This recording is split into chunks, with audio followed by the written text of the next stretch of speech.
One Health Solutions, the coordinator of the International Affairs in Health of Fiocruz, Pedro Burger.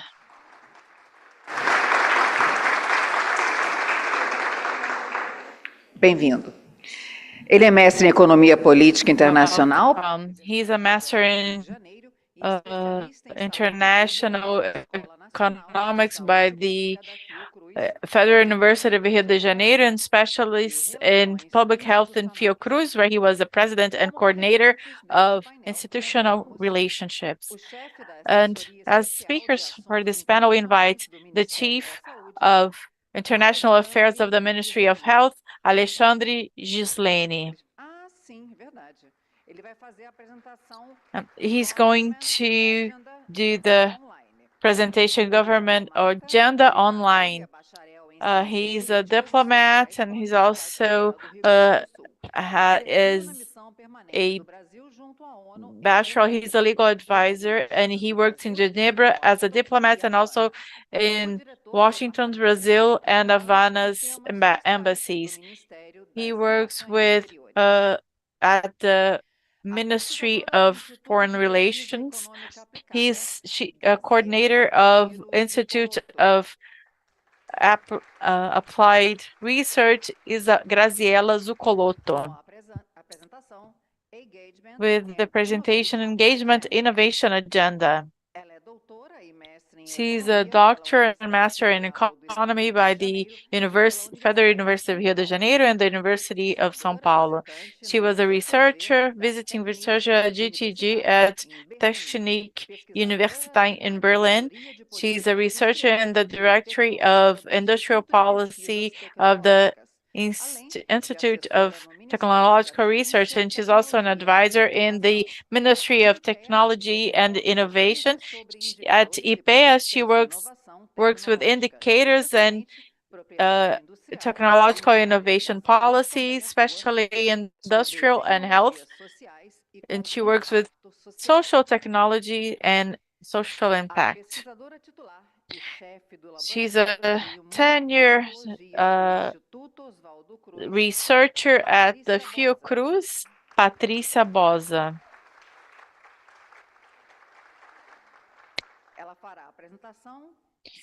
The presentation will be Scientific and Academic Agenda.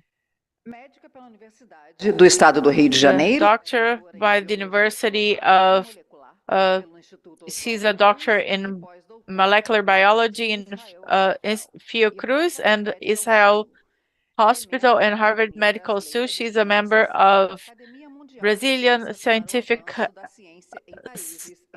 Society and also in other institutions in underdevelopment countries, and she coordinates challenges in health of the S20 Brazil.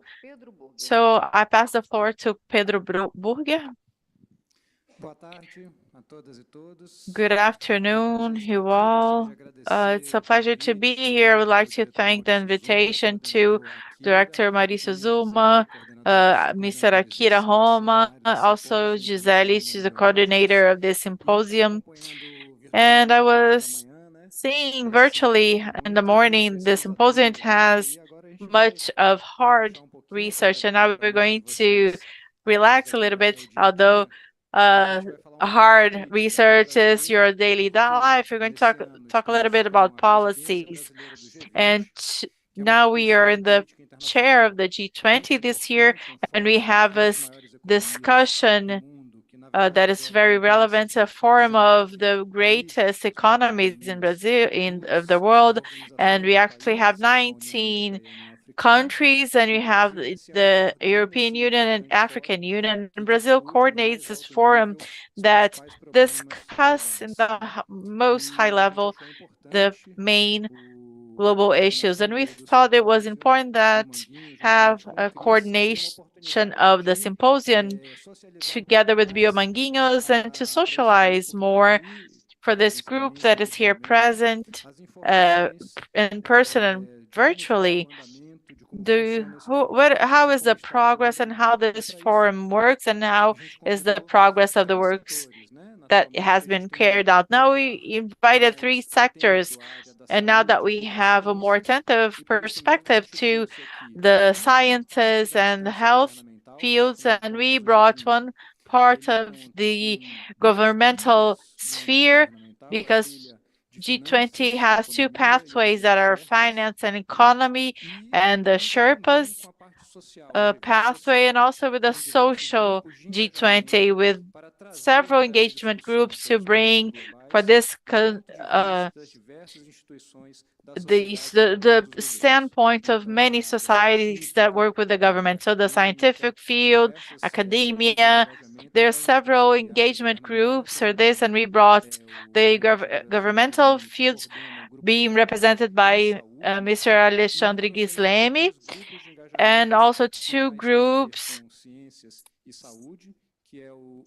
and also the T20, that is the group for the think tanks for the G20, also S20, which is the area of sciences coordinated by the science academias and entities in the G20.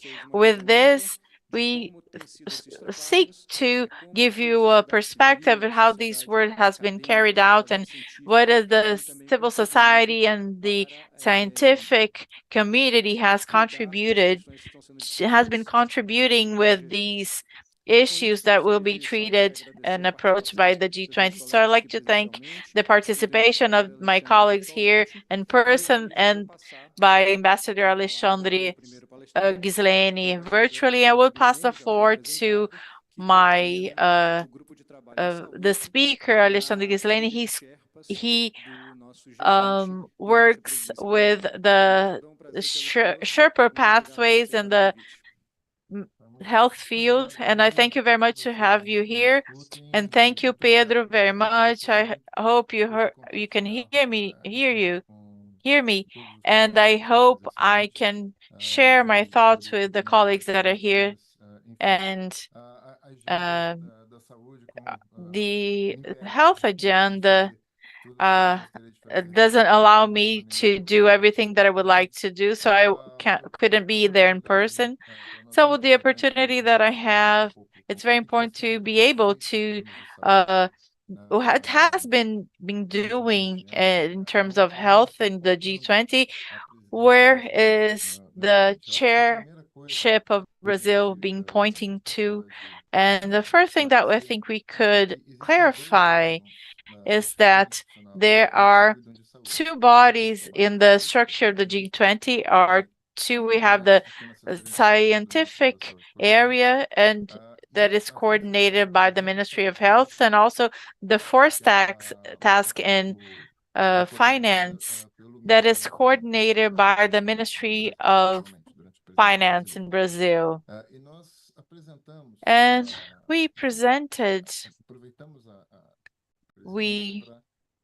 took this advantage of the presidency to bring this ambitious agenda, transformative one, that is more like Brazil, and that can constitute a progress in this, that effectively can work with the other parties. And considering that we are within a historical window, that is the fact that we have 4 back-to-back presidencies of underdevelopment countries, which are a minority within the G20. So among 19 greater economies in the world, and greatest economy in the world, we have the underdevelopment countries. So in 2022, we had Indonesia, and 2023, we had India. 2024, we have Brazil, and 2025, we have South Africa.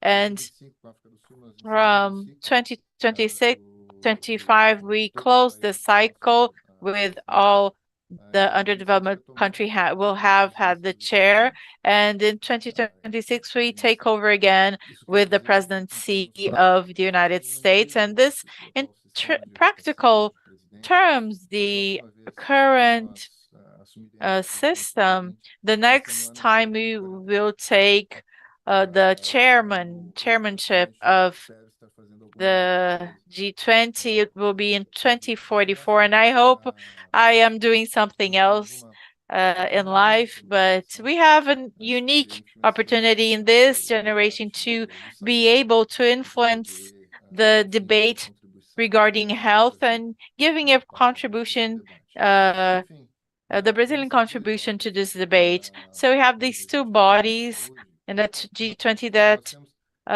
deal with health, and we have a very comprehensive agenda.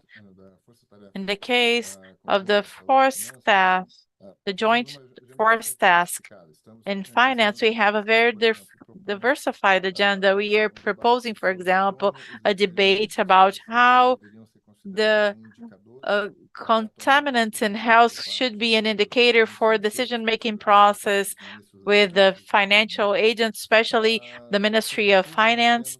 And overall, we have a proposal that it seems to me to be very wise and to be adept for health.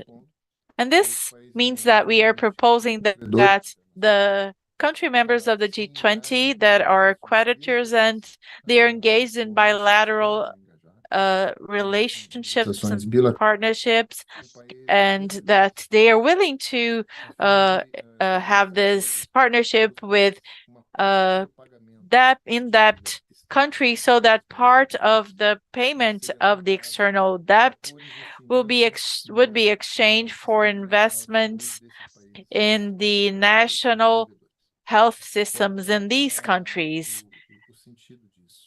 So what is the sense in this? We see a very relevant opportunity in the moment that we have. It's not an actual crisis, international crisis, but are we getting into this point in a situation that we have this tension in several countries? We have more than 20 countries that are facing hardships and the payment of their debts, mostly because of the crisis generated by the pandemics. And there's also expectation of the international community that there is more investment in the health sector, so that the world is more prepared for an eventual new pandemic, and that most experts say that it will happen at some point. So how can you make compatible these two sides of the equations? In one hand, you have the financial restriction, and the other hand, you have this need to higher expenditures. So we do this consensually, of course, and with discussions, so that countries can direct a part of the payment for investments in health and nationally, ensuring more safety, global safety, in a preparation of future pandemics that may happen. So this what is paid in the service of health. It was almost $450 million. And this is more than the investment, the global investments in social issues and health issues worldwide in the developed countries. So this is one of the proposals that we have that is being discussed, and we hope to move forward with this and the understanding that what this means and its feasibility. And we're hopeful that and we're confident that some countries will realize the beneficial potency, and we are going to see if this can be is feasible and how this can be unfold. So we're going to talk about the G20 work group, which is a body to deal with the health issues within the G20. We have a very much diversified agenda. And again, it's very ambitious as well, and great issues such as long COVID, the labor force and health, and microbial resistance. And we have been treating addressing artificial intelligence, the digital health initiative, or WHO. But we have two main products that we would like to deliver, two proposals, and one of them is the issue of climate change and health.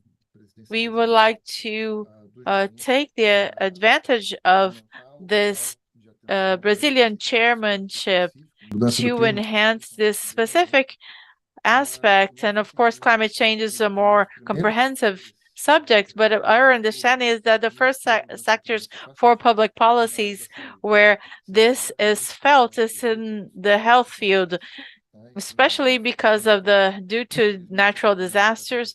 And unfortunately, we are seeing what is happening in the Rio Grande do Sul area, and it's the perspective of having outbreaks of diseases, which is very high with the contaminated water. And in addition, we also have been seeing the indirect impact in health through the prevalence area change, which means also very well-known case of the Brazilian audience. We are familiarized with the dengue situation, which has reached regions in Brazil that we've never seen cases before, in Northeast and the South, and in countries in the world that has never have seen any cases. So the dengue reached Japan, for example, Italy, France, and it is in other places in the world, and also the United States. It's coming back to Chile now. So it's in the north of Argentina, which shows that actually the dengue, the prevalence of the dengue region is not only a problem for Brazil, but it's a global problem, and it has to do with also with the global heating, and also we have this faster production of the Aedes aegypti mosquito. So what can we reach in this area, and what can we accomplish in the area field, which is a very comprehensive area in itself? So we would like to point out two issues, which is the equity for access to health systems, because not everyone will be affected in the same way, and not all regions, not all parts of the population. So if you treat this horizontally without taking into consideration the different social differences and the impacts of climate, it's a way of frustrating the international community and humanity regarding the efforts of prevention and combat to these diseases. So this is one of the aspects, and the other one that we like to health. It is one health concept, which have been very much discussed, and it has to be treated in depth still, in greater depth. And one of the axes is the microbial actions, and we will have an event in September, and we are discussing this microbial resistance, and we want to discuss these issues of One Health that are being addressed in globally, because we do not believe that the G20 should replace the discussions that are happening in the international spheres. The G20 represents 19 countries and two regional organizations. One is the European and African. It's not all the globe, but the G20 has power to set and to call actions, and we want to make this advance in the multilateral organs. And of course, we're not going to compete with the United Nations, the WHO, but we want to help these organizations to carry out works, and so that the G20 make these actions move forward together with the international bodies.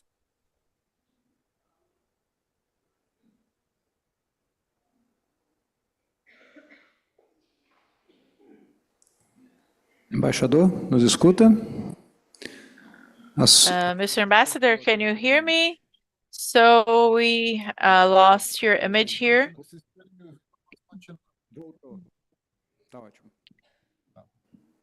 Então, enfim, para completar essa minha apresentação, So to complete my presentation, I have to talk about since that's what is the main proposal that we are bringing for the consideration of the G20, which is the creation of an alliance for innovation and local production of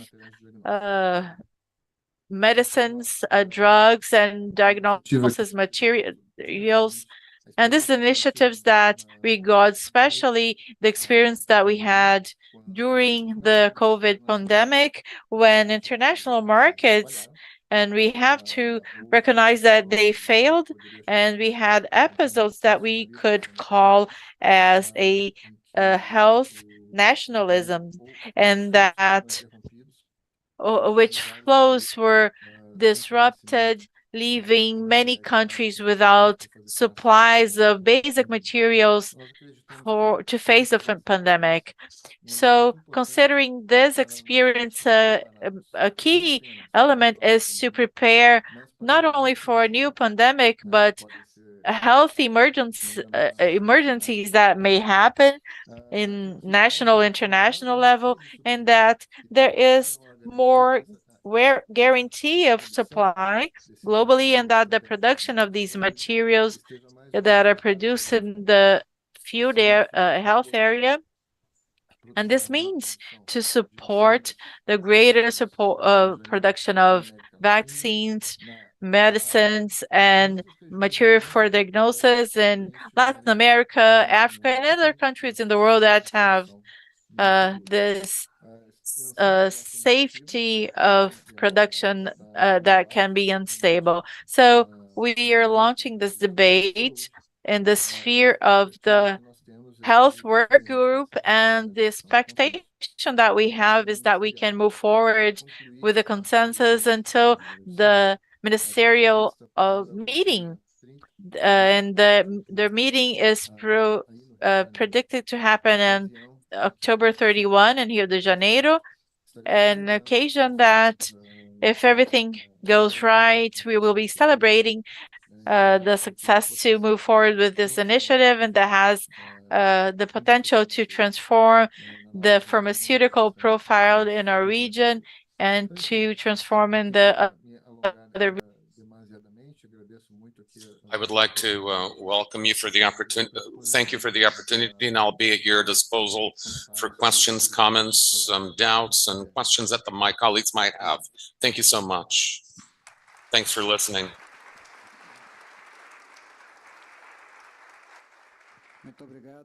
Thank you so much, Ambassador Alexandre Ghisleni. I hope you heard the applause from our audience. I would like to ask you if you can stay till the end for the Q&A session, or if you would rather answer questions now if you won't have a chance to stay till the end. I can stay till the end. That's great news. So I'm going to go straight to the next talk, and at the end we'll have Q&A.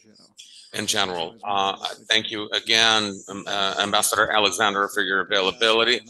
We'll go now from the government arena on the health issues within the Sherpa Trail and the G20. We'll be inviting our researcher Graziela from IPEA to talk about the work at IPEA, which is one of the main actors at the G20. The Fiocruz is also a member on the board of trustee of the executive board. Good afternoon. Can you hear me? Good afternoon, everyone. I would like to initially, on behalf of IPEA, to thank you for the invitation to be here. I'm going to share with you, IPEA, as was said before, is one of the members of the T20, and I'll share with you our research agenda in health innovation. We have a large agenda, a wide assessment. For over a year, I've been assessing the PVPs.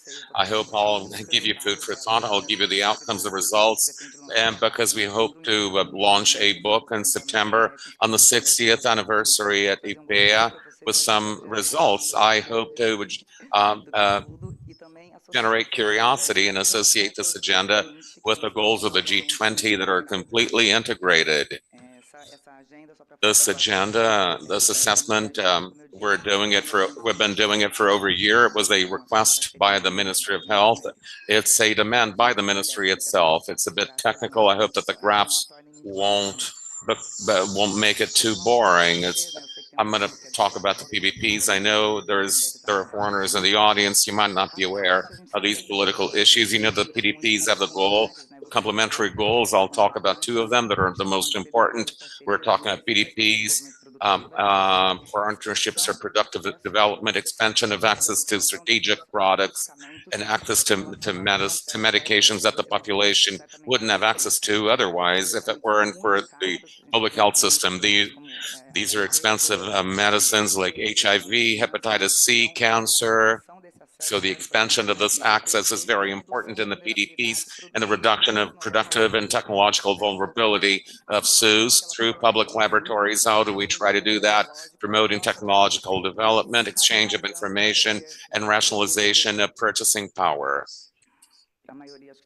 Most of you know these things, but I thought it was important to list them anyway. This is a simplified scheme of how the PDPs work.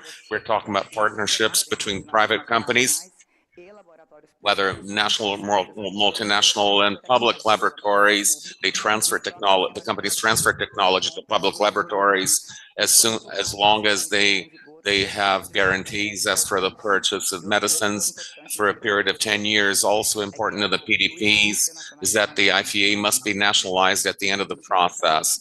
In very simple terms, if you know PDPs, you know it's a bit more complex than this. This is just a table of PDPs. You can see that on this website at the Ministry of Health. Medications, participating institutions. Last column, demand can be broken into more than one laboratory, between laboratories and the bidding. If you're curious, it's very updated at the website of the Ministry of Health. It's a bird's eye view of the PDPs. Our work, our research project. We've been asked to fulfill two objectives. We have to invert the order.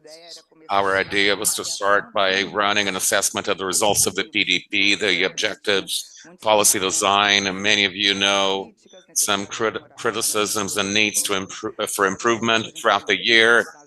For years, we have many data banks that we can use to carry out this research. We're going to start off by doing this. We have to invert the classification policies. As for the Ministry of Health, questioning the prices of PDPs, whether, in summary, if the purchases of medicines would be more expensive through the PDPs than otherwise, and why. If that was due to technology transfer, given the importance of this issue, we begin by answering this question. We have done some works on this, and now we're also doing this general assessment of policies. To answer that, we have several studies and a very wide-ranging project. We had to look into the classification regulation, government procurement.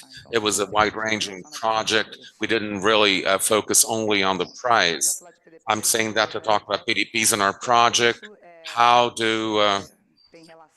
is that related to all of these G20 goals? It's totally related because if you look at the G20 goals, some of them have been mentioned before in the health arena. They talk about strengthening national innovation systems and reduction of inequalities among populations and regions. And when we talk about PDPs, it's there, reducing inequalities because you're going to increase access to medications and try to make them cheaper, and strengthening the national innovation systems because you're talking about increasing technological capabilities. This research and the goals of the G20 and the health arena are complementary in a big way. Strengthening local and national production, and the working group has these goals and to direct PDP to the common good.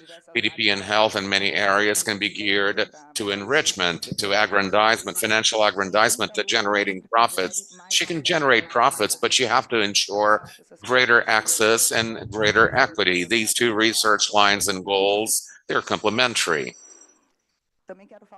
I would also like to talk about the relationship between research and challenges and opportunities that we have in Brazil. Some data that I'll be showing you are the result of the research, and some I'd like to mention that the PDP is cause and consequence of some of them. We're trying to see up to what point the PDP is related or caused some of them, or up to what extent it can be the result of them. So I brought you some data that are interesting to the concerning the Brazilian scenario, the survey that we did for government procurement for medicines. The ministry has all those data, all the data that I'm telling you about. I'm not very good at this, I'm sorry. The line shows the real sums. There's no inflation here. The real value of government procurement when it comes to medications between 2021, 2000 and 2021, the government is spending more and more on medications. All the mechanisms to make medications cheaper become all the more important in view of this scenario. The second graph, I'd like to pay close attention to the columns. They represent values, the values of the 20 medications that are most frequently purchased by the SUS, the public health system. You don't need it, right? Thank you. With the 20 medications that are most frequently purchased by SUS, you have the values. The sum totals 2021. There is a COVID effect, but the 20 medications here, they represent at least 50% of government purchases. How many of them are PDPs? Some of them are PDPs. Take that into account when we mention PDPs, and whether that's enough or not, because we have the ability to have the laboratories, and what's the relation between the value of the medications and the entry into a PDP. These are things that we're assessing.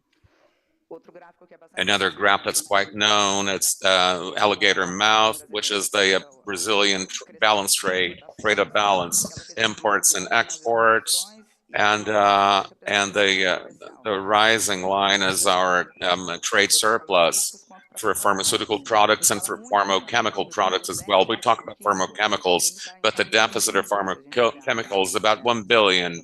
I hope you can see it. Pharmaceuticals, it's 10 billion. So I've seen a graphic at Galera showing a gap that you have 25 billions, and that's the gap, the deficit that we have in the health arena. Starting in 2005, the segment got worse. The PDP was able to reverse that. Is it able to do it? The PDP was able to reduce that gap.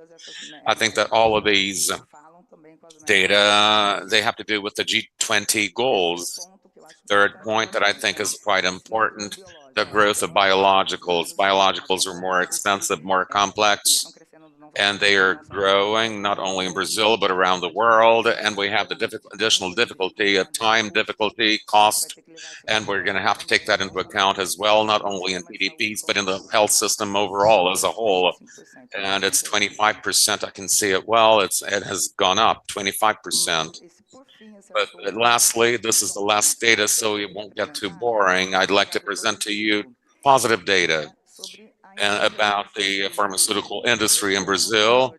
if we don't have revenues, but innovative capabilities. What have they done in Brazil? These data come from a colleague of mine, Julia Parenhos, just mentioned. She's quoted in our work. We have national companies and foreign companies. If we are to look and compare 2017 and 2008 and 2008, the investment in 170% was the increase in investments of the red line in the national companies and multinational companies, 47% in 10 years growth. So is there a PDP effect? The companies that are in PDP are investing more in research and development. How do we, is there an effect on the private sector if we can actually disentangle private sector from public sector, governments and private companies? So I wanted to give you this bird's eye view of our research agenda. I hope you got curious. I'll bring you one more final outcome. This is one of our main results. We've sent that to the ministry already. I won't have time to go into detail, but it shows the deviation of prices, comparing price deviation for medications, looking at three kinds of buyers: the ministry, buying via PDP, outside of PDP, and other buyers as well. You will see here in red. In red, let's see, that's the ministry buying via PDP. And what it indicates is that we have a line over here, and it indicates that the prices are below that line. That is the prices for these medications that we have analyzed, purchased by DLOG via PDP, are below the average. And that's all we can say to this point in our research. Of these medications analyzed when purchased by PDP, they were bought below average.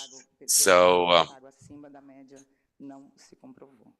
we couldn't actually say that the prices were paid above the average through PDP. It's quite the opposite. We have other data, but we're going to save them for September, our anniversary. That's pretty much what I had to tell you. Thank you so much.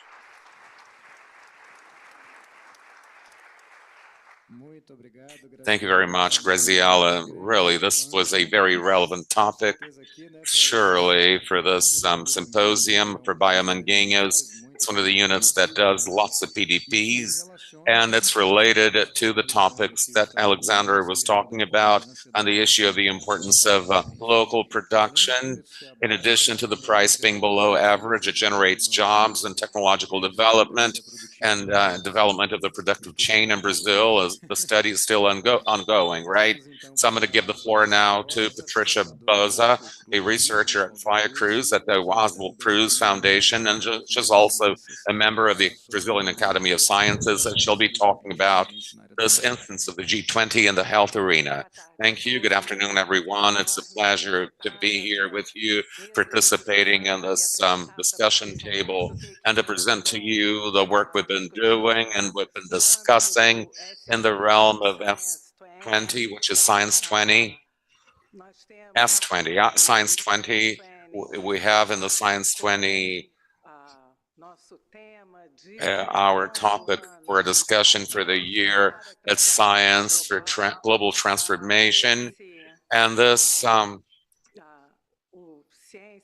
Science 20, as was said before in previous presentations, it is an engagement group, and within the G20 umbrella, it has set forth to discuss and make contributions from science to public policies.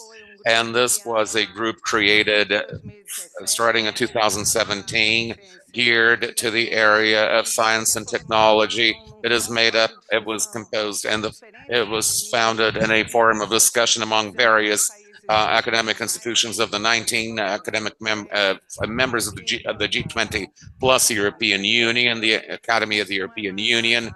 It works in similar fashion to the G20. It's a rotation system, and it aims at proposing main topics in science and technology for discussion together with other G20 member states. These are the academies and academic institutions that make up the G20.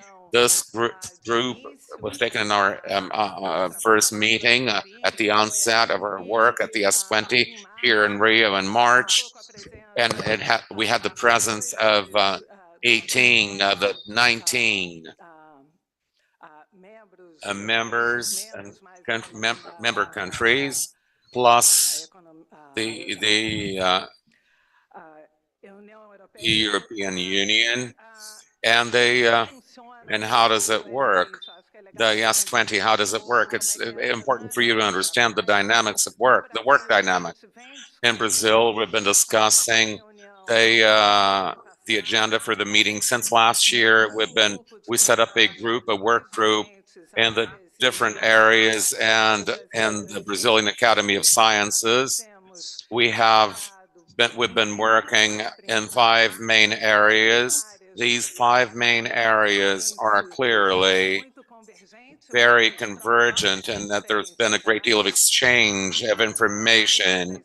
And one of the areas is the area that I coordinate in terms of discussions. These are the challenges to science, but there are other areas as well. Artificial intelligence, bioeconomy, energy transition, and social justice. And clearly, the areas all interact and integrate a document that Brazilian Academy of Sciences has proposed, a work agenda that was shared with the other academies that has been discussed. We had that discussion initially in March. At a moment, all the work is being rediscussed to incorporate and suggestions so that they'll be presented at the final meeting. The final meeting of the S20 will be held in June, the 1st and 2nd of June here in Rio de Janeiro as well, and it will take place with a live audience. And when it comes to health challenges, that's what we said before. Ambassador Alexandre pointed out that there are very wide-ranging issues. The focus and the topic of health challenges that will be discussed have to do with quality, equity, and access. We have to keep in mind that the 2030 agenda is there. We are already in 2024, but we're still far from reaching essential points on the 2030 agenda. And the look of that document from the Academy is geared to that problem. So aspects of the look at science in the area of health challenges geared to ensuring that health will be accessible to everyone, and the well-being of the population will be ensured. And it's also geared to the reduction of inequalities and working on the topics of the 2030 agenda. And it's important also that we think one of the topics, the main topics of our agenda is the discussion on climate change and environmental changes and their impact on the health of the population. So this work has been developed along these main axes, prevention, preparedness, and access, geared to not only to infectious diseases, but also to chronic and degenerative diseases and cancer. And there is the digital health with a look on towards surveillance and the use of digital science also as a way to allow for equity and easier access and wider access. One of the important topics for discussion also are the aspects related to mental health. So regarding prevention, preparedness, and access, and we are here discussing during this week, having a discussion that is key for this debate around vaccines and actions and immunobiologicals driven towards prevention. So this is an important size of this discussion, where the initial prevention is essential to allow equity and sustainability and long-term regarding the public health services. So this is one of the topics that are key for all of our agenda, and it's paramount that we think about the basic science and translational in all of these aspects, driven towards as well the training, local training for actually being able to have access, equity, and the development and in the preparedness for epidemics and the maintenance of health. So one of the aspects that are fundamental is interaction and research and scientific collaboration that allows the progress in science and technology. One of the aspects that have been discussed is then allowing access of medicines as essential pharmaceutical products and technology and platforms that allow the development, the quick development of vaccines and monoclonal vaccines and other tools for emerging diseases and also infectious diseases, and this must be a priority for the research agenda. Also, the rational use and the development of new antibiotics and other alternatives that include vaccines, antibodies, monoclonals, other emerging therapies driven towards the microbial resistance policies and interventions that are also focused on chronic and degenerative diseases. And it's very important to think in this system where strategies, communication strategies, are also considered. We went through a period where information and the misuse of information and fake news were very much present. And we had this very clearly in the pandemic. So it's fundamental that we involve in this debate and that we conquer aspects that are regards information and health, and also have the participation of community in the research agenda and the discussions around it, and that we have mechanisms that allow the collaboration and the that we have the participation of the population in this research agenda.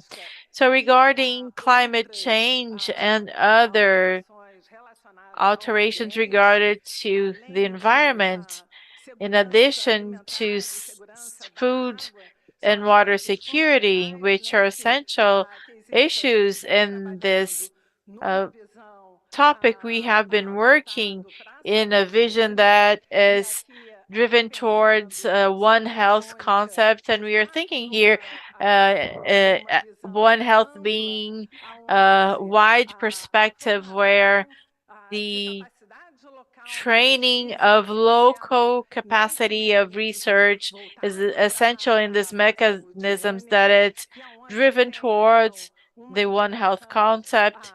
So we have an interaction between health, human health, environment, animal health, and so in these aspects that are very close to each other. So we take looking, perceiving, observing the environment and in this dynamic, and we are seeing the floods in the south, and we have seen the droughts in the Amazon. And again, as it was well put here in Minister Alexandre, the vision that the more vulnerable population will be more impacted by the climate changes.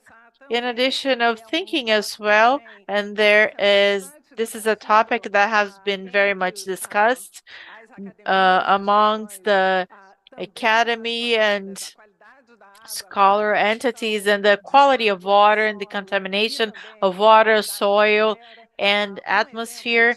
And an example of this is the contamination by mercury, which has great impacts in health. And for example, the indigenous population with severe impacts. And this is also a field that requires the research, observation, and intervention in this document. So another issue that has been discussed is mental health. This is an area that is being neglected within public health, and it is an essential topic for us to address, and considering the adult population, but also teenagers and children. And also, one of the strategies to address the issue of the challenges in mental health has been discussed and proposed in this agenda.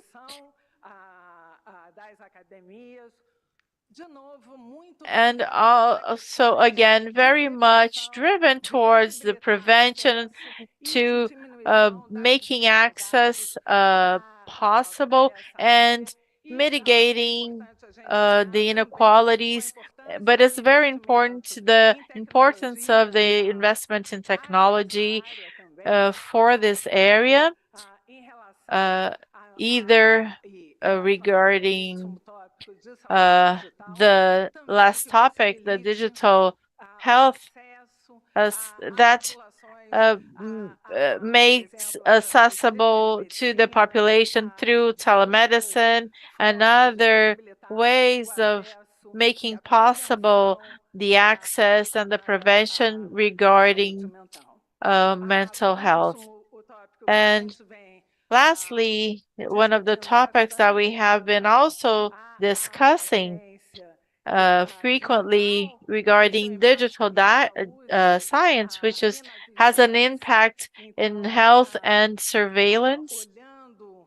So looking at the usage of big data and metadata with the tools that are important for mitigating the inequalities, in addition to making accessible for the populations in remote areas or of difficult access. So these are different initiatives that are focused on different proposals and that regards digital science in a way that to make possible the access to this One Health system.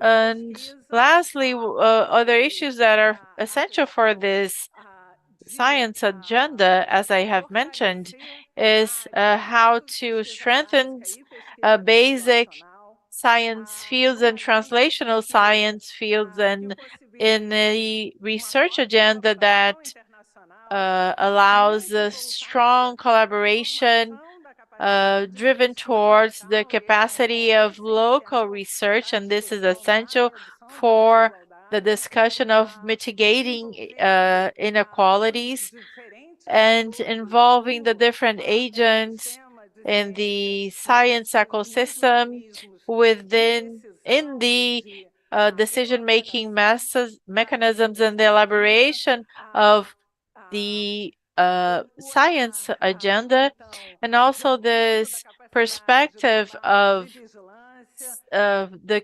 capacity of surveillance that is driven by open science and the sharing of data and information, to allow quick responses for new emergencies in health, and also technology transfers and an environment that is actually collaborative and with local collaboration for priority technologies in health.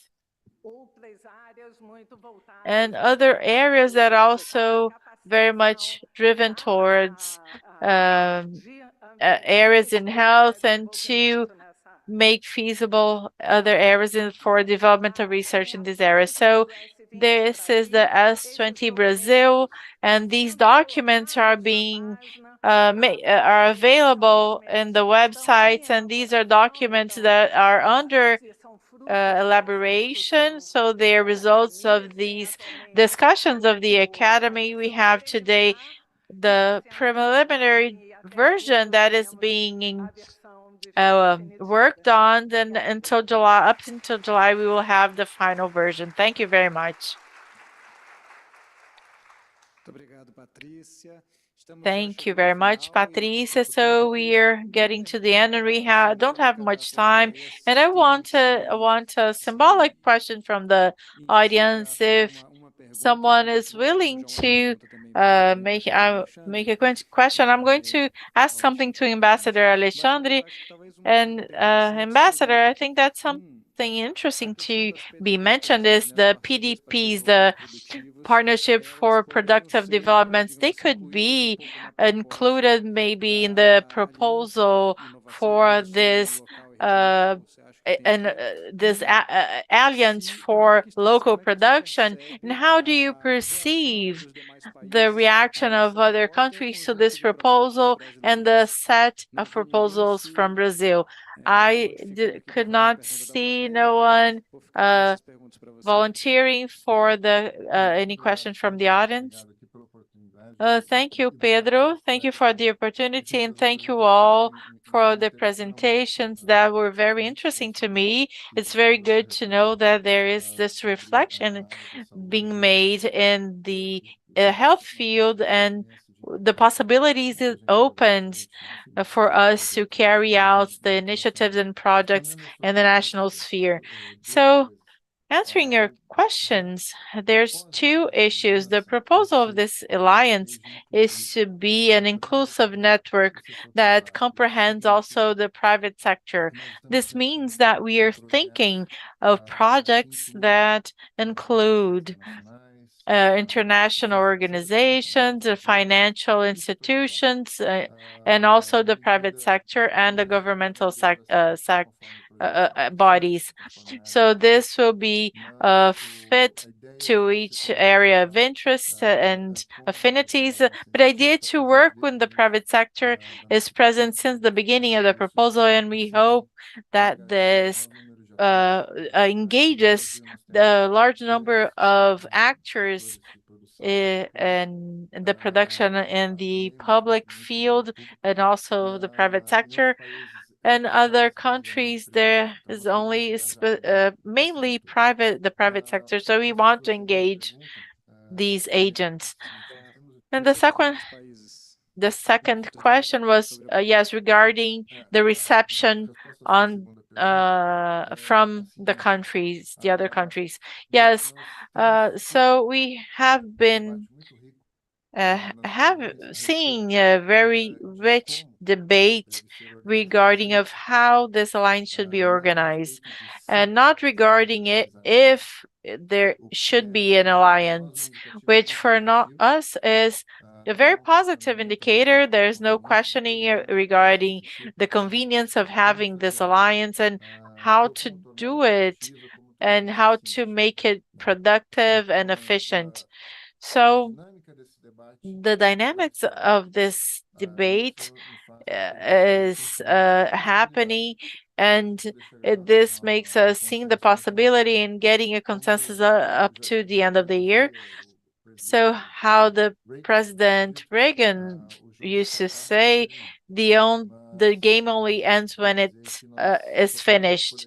So this means that we will only have a result when it's registered in the ministerial meeting. Before that, we will still be under discussions, and the circumstances that we are working with makes us believe that we have a very good chance of having a positive outcome. Thank you very much, Alexandre. I believe we are reaching the end. It's important to observe the conversions of the theme. So the S20 working with the same teams as T20. So I would like to thank your presence here. We don't have so much time, enough time to work with this such a comprehensive themes that we know that the G20 are working with many areas, including health. And those who want to see, we're going to have another seminary on Wednesday about the G20 focused on the health field, and it's going to happen at Fiocruz website. So I would like to thank Graziela, Patricia, Alexandre. I hope you all like to be here. Thank you very much. Obrigada, Pedro. Obrigada às nossas Thank you, Pedro. Thank you, our presenter, and also the presenters, and congratulations. So, moving forward with our program, we invite as chair of the Vaccines for 2050, Next Frontiers in Biotechnology, Senior Advisor of Bio-Manguinhos, Akira Homma.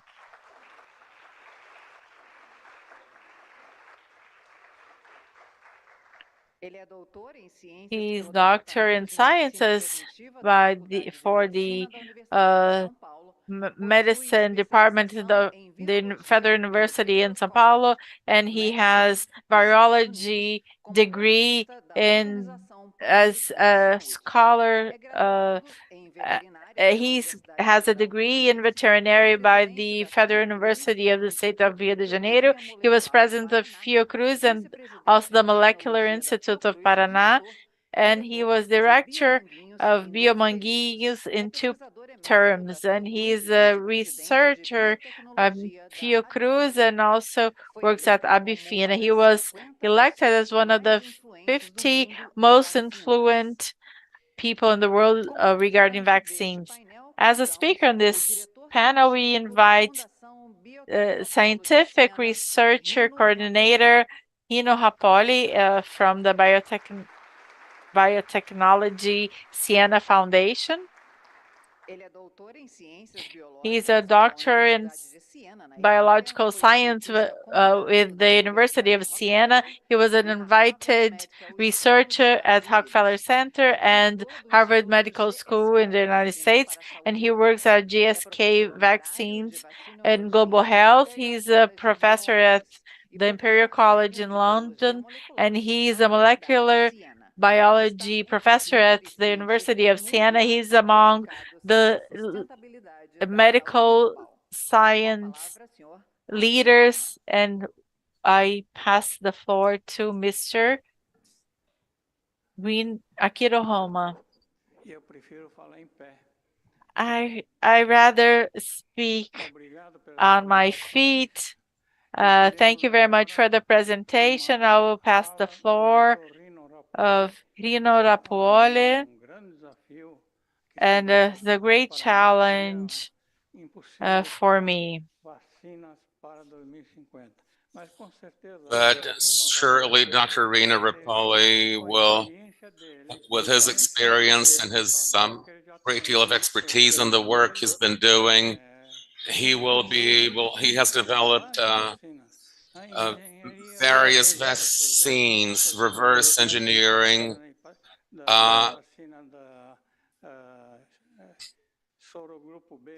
it's a group B vaccine for meningitis, among other things. Dr. Rappuoli is an old acquaintance of ours, and I don't want to take up time. I'm going to draw on this opportunity to learn even more and to see how this challenge will be overcome. By 2050, Dr. Rino, please, you have the floor.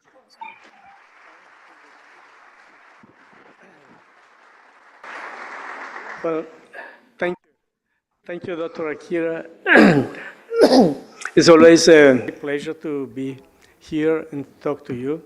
And I really want to congratulate Akira for organizing this symposium, but also for being the voice of vaccines for Brazil, at least as far as I remember. And it's been always open for innovation, for collaboration, and for science. So really, it's really fantastic. Even the session that we just had about the G20 is very interesting for me because, as you know, Italy right now is organizing the G7. And most of the themes you are talking about resonate also in the G7. So I think it will be very important that we coordinate and we basically give to the politicians, to the policymakers, exactly the same messages. And I saw a lot of things which are aligned. Having said that, today I'm going to talk about vaccines. And when I talk about vaccines, I always try to start with this slide that tries to summarize the technologies that have been used to make vaccines. Well, most of vaccines for 2 centuries actually have been done. Let me see. Okay. Have been done with this technology down here, which is basically what I call empiric vaccinology. Means that at the beginning to make vaccines, you will take a pathogen, virus, a bacteria, and a parasite. You will kill it and inject it, or attenuate it and inject it.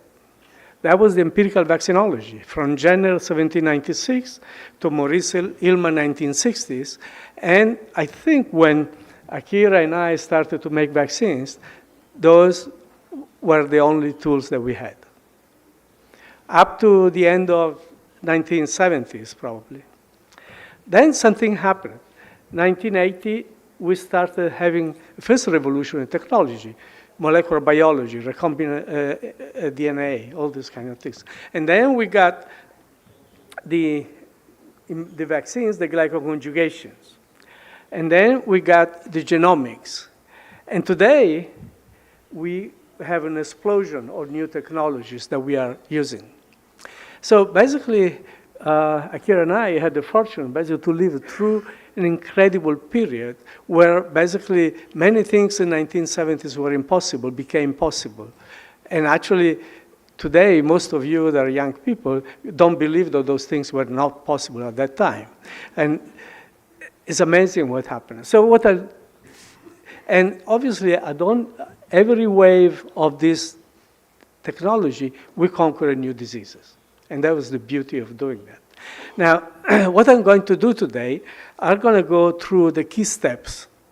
The key steps that basically transformed the field of vaccinology. I will not mention all of them. I'll mention the most important. And the most important in my mind are reverse vaccinology, structural vaccinology, and synthetic biology.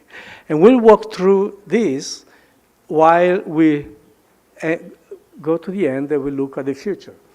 So reverse vaccinology is the one that basically started mid-1990s.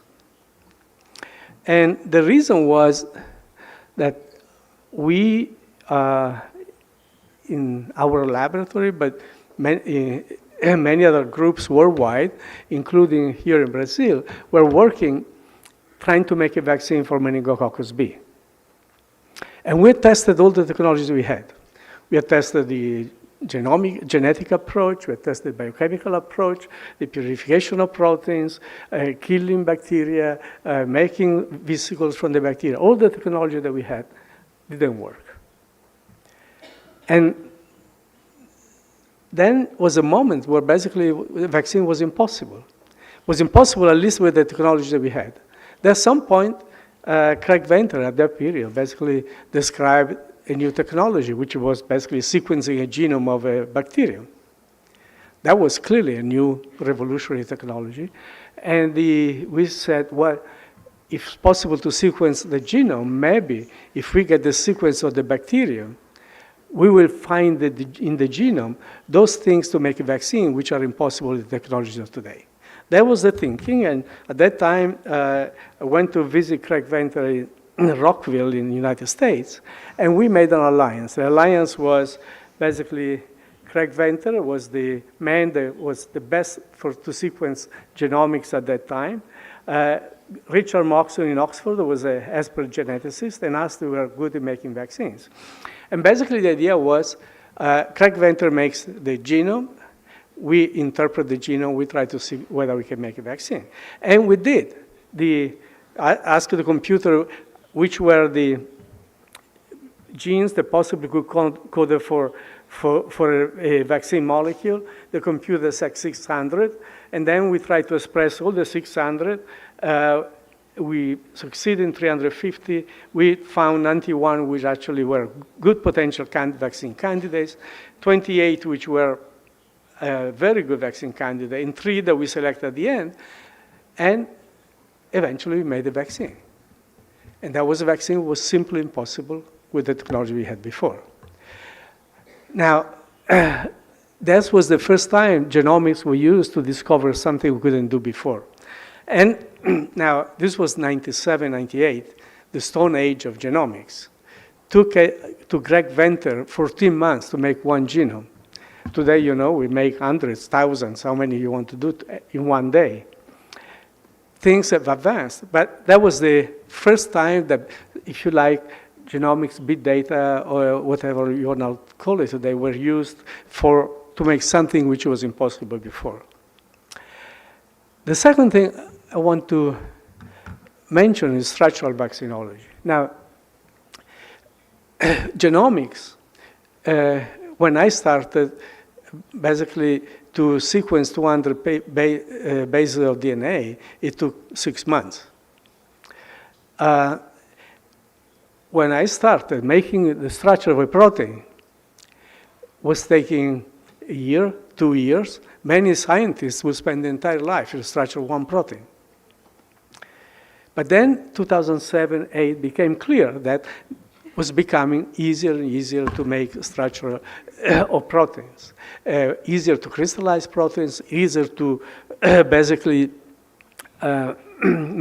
cryo-electron microscopy started to come, and became clear that at some point it was going to be possible to have high throughput structure of proteins. And where the structural proteins made the difference was respiratory syncytial virus. Now, I'm sure you know about respiratory syncytial virus. It's a virus like many others. You see there as a typical virus with proteins on the surface that we call spike, or we call F protein in the case of this. And so, and it's responsible for a lot of mortality of newborns in low-income countries.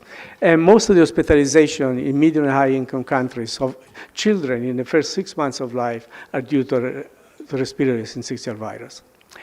So important in the 1960s, they wanted to make a vaccine. They made one. 1967, it tested, was a disaster, didn't work.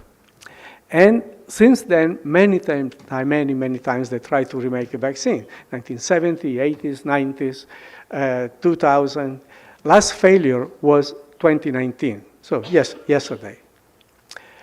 And we failed for more than 50 years. And the question was, why? And why the science didn't help us? And the main reason was that we had no idea what we were doing. And I'll show you why. Basically, you see in this slide is the structure of the protein, which is F protein, which is the surface of the virus. That's, if you have antibodies to this protein, you are protected. And people try to make, through vaccines, antibody to this protein. This protein was present in the killed virus, in the live attenuated virus, who have been tested in clinical trials. But nobody knew why it was not working. Eventually, a group at the NIH, the group of Barney Graham and Jason McClellan was a young science doing that, got an antibody that will bind the protein and that could do the crystal structure. And the crystal structure showed that basically the proteins, which is a trimer, has this conformation when bound to the antibody.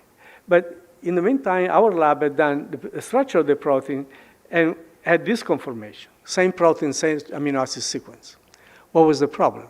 The problem was that the protein on the surface of the virus is like this, it's called prefusion, but it's very unstable. And if you make a vaccine with this protein, you go and get a coffee, you come back, the protein is gone because it's very unstable, it's moved from this conformation to this conformation. The problem is that this protein is a good vaccine, this is not a good vaccine. So for 50 years, we have been working with the wrong protein. Well, the protein is the same, but the wrong structure of the protein. And now, when the two structures became known in 2013, then the question was, how do we stabilize the protein in this structure? And down here you see, this is a trimer. Down here you see a monomer. So this is a structure of the protein that you want to do as a vaccine. This is a protein that you don't want. How do you make it? Well, look at these two red amino acids. They're very far apart in the protein you don't want. Look how close they are in this structure. They're one next to the other. So Jason McClellan did change the two amino acids into two cysteines. Two cysteines make a disulfide bridge. Done. That protein cannot move anymore. That's the vaccine. 50 years of failures. Now, I'll tell you, my grandchild, 6 years old, if I give that thing, he's going to say, well, this is enough. You put the glue there, it's going to work. It's easy now. But for 50 years, it was impossible. And the reason it was impossible, we had no idea about the science. And now that we know the molecular structure, it becomes easy. So that, the consequence of that is that was 2013. In 2023, we basically got 2 vaccines approved for the elderly by the FDA, one from pregnant women, and 1 monoclonal antibody recognized that thing. Now things are easy, just because we have technology, we have the knowledge. So the next thing came in Jason McClellan, the person who made, engineered the protein RSV. In 2017 was working on something that nobody could care about, which was MERS, which is the coronavirus of camels in Saudi Arabia. Nobody was interested, but he looked at the protein on the surface of the virus. He basically found that when you look at the microscope, some proteins were like the bad protein of RSV, and some proteins had the right structure.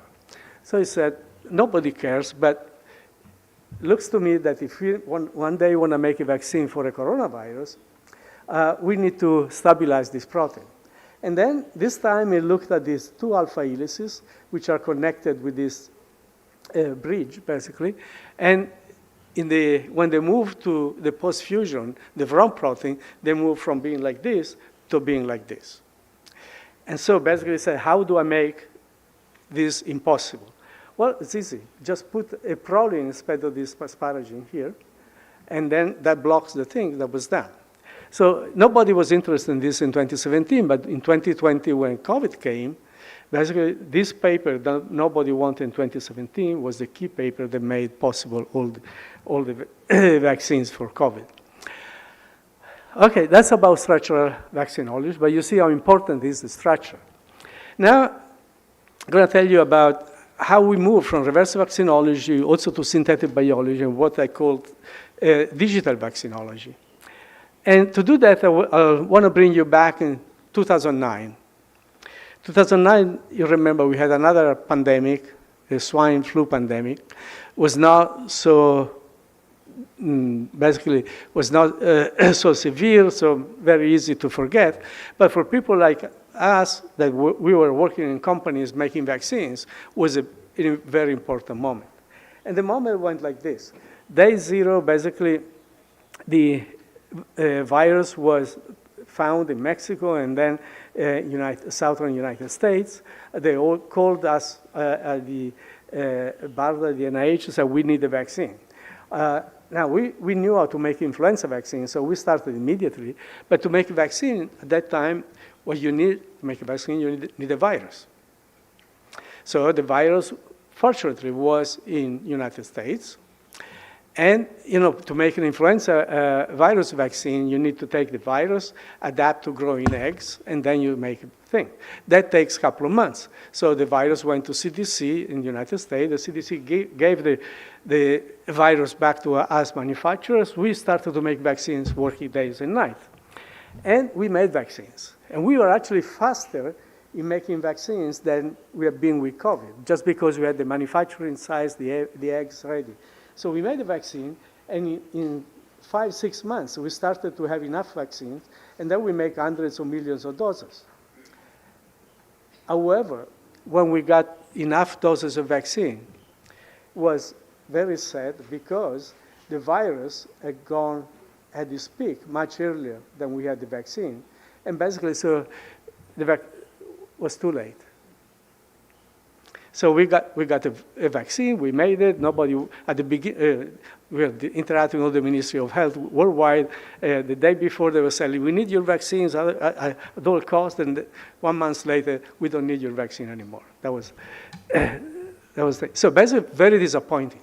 The message was very clear. We need to go faster. You need to go faster. So basically, this was 2010, 2011, 2012. Every person working in influenza or in vaccines had in mind we need to go faster. The next thing that happened was the Easter Day of 2013. 2013 Easter Day, the Chinese Center for Disease Control were basically put on the website the sequence of influenza virus, H7N9, that already killed 3 people in China, had all the properties was an avian influenza, was all the property to become pandemic. At that time, we were very scared about potential influenza pandemic. And basically, the alarm sound and basically said, we need to make a vaccine, like in 2009. The problem was that this time, the virus was in China. And took several months before the virus could get out of China. We could start to adapt to eggs, all this kind of thing. So that was the moment. I was still collaborating with Craig Venter, where we basically decided to take a totally different approach. And the approach was the following. So on the Sunday, basically the Chinese put on the internet the sequence of the virus. Monday morning, the lab of Craig Venter, this time was in San Diego, California, downloaded the sequence and started to make 2 synthetic genes, the magglutinate and the neuraminidase. Monday night, put those 2 genes into express mail. Tuesday morning, arrived in Boston, where at that time I was working for Novartis. We had our labs for vaccine research there. And basically, we took those synthetic genes. Tuesday morning, we started to make 2 vaccines. One used reverse genetics to make a virus to be used to make a conventional vaccine. The other thing, we made RNA to make, and by Saturday, the same week, we had both vaccines. We had the virus to make to make a conventional vaccine, growing in eggs or growing in cell culture, and we had an RNA vaccine ready to go. Well, that was interesting. We had the vaccine, we had never seen the virus. And then we immediately came, this is a slide that Phil Domnitzer made at that time, and said, but why are so stupid? We're shipping around viruses from one country to another through custom difficult virus. It's so easy. We only need to ship the sequences. And that was the moment I thought we changed from what I call analog vaccinology to digital vaccinology. Why this thing? Because, I mean, before, to make a vaccine, you needed a virus, you needed a parasite, you needed a bacterium. Now, all you needed was a sequence. And then the sequence of the genome goes to a computer designs, can design your vaccine. The information goes to a robot, and maybe you can have a vaccine made by a robot without doing anything else. That's more or less not too difficult. Now, a little bit of science fiction. 2050, you know, we're going to have a colony on Mars. But at least that's what they say. And so basically now you have a pandemic or an emergency, and now at that time we'll have solved all the problems of equity and making vaccines for every piece of the world, because the sequence will go to the internet, the computer will design a vaccine, and the computer will send information to many robotic stations, which will be present in every single part of the world, and those robotic stations will make a vaccine. So it will not be a vaccine for US and one for Africa, Asia, Latam. Every place will have a robotic station that's going to make a vaccine. But we also have a colony in Mars. Now, a colony in Mars, if you want to send a vaccine there, with a shuttle, it's going to take 9 months. But if you actually send the sequence by information, it's going to take 2 days. So, and you say, well, this is science fiction. It's true. But to me, the science fiction is more the colony in Mars than the rest. It's not impossible. It's coming. So that's science fiction. Back to reality.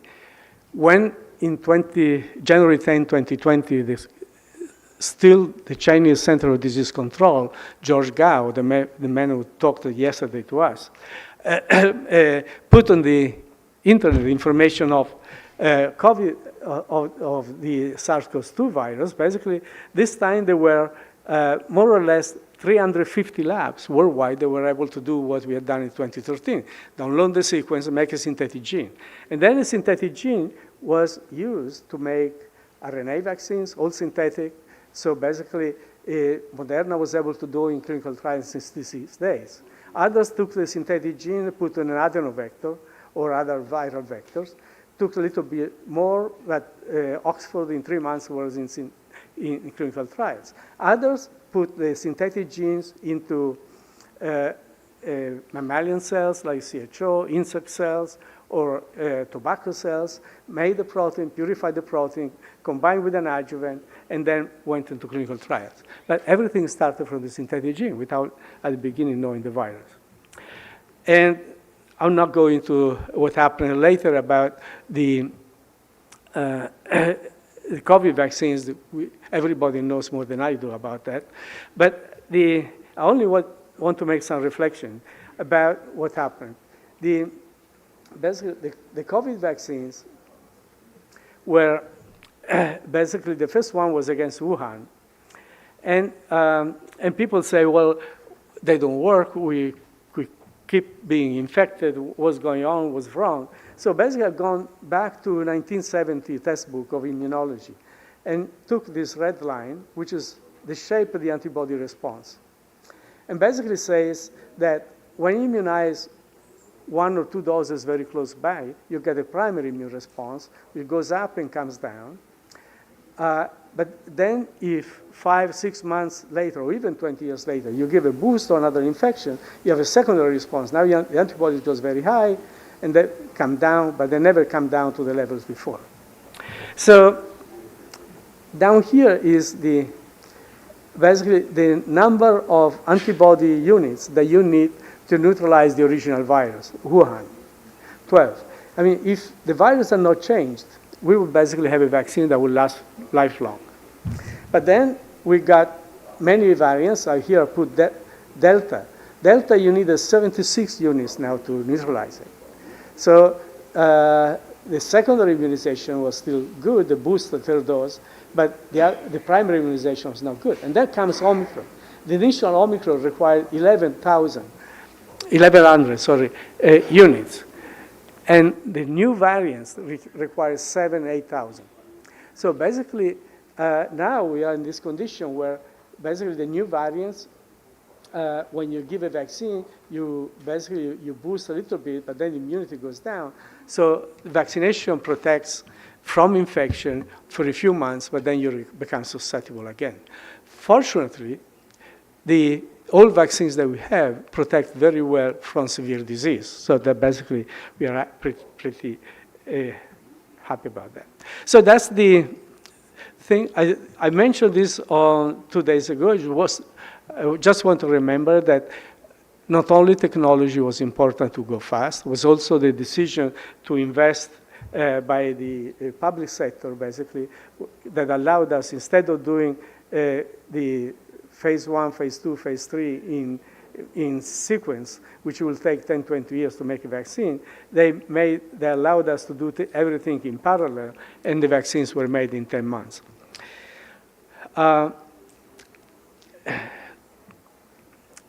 Started to go a little bit towards the future. I want to talk to you about another thing, cancer. I mean, people wanted to make cancer vaccines since 1920s, and there have been thousands of failures so far. Now, the first one that really, to me, seems to go in the right direction is this one, because it's a trial where you have a control. So basically, and this is a collaboration between Moderna and Merck. And basically what is about melanoma, stage 3 people, or 4. They took 57 patients that the cancer had been removed surgically. And then they divided into groups.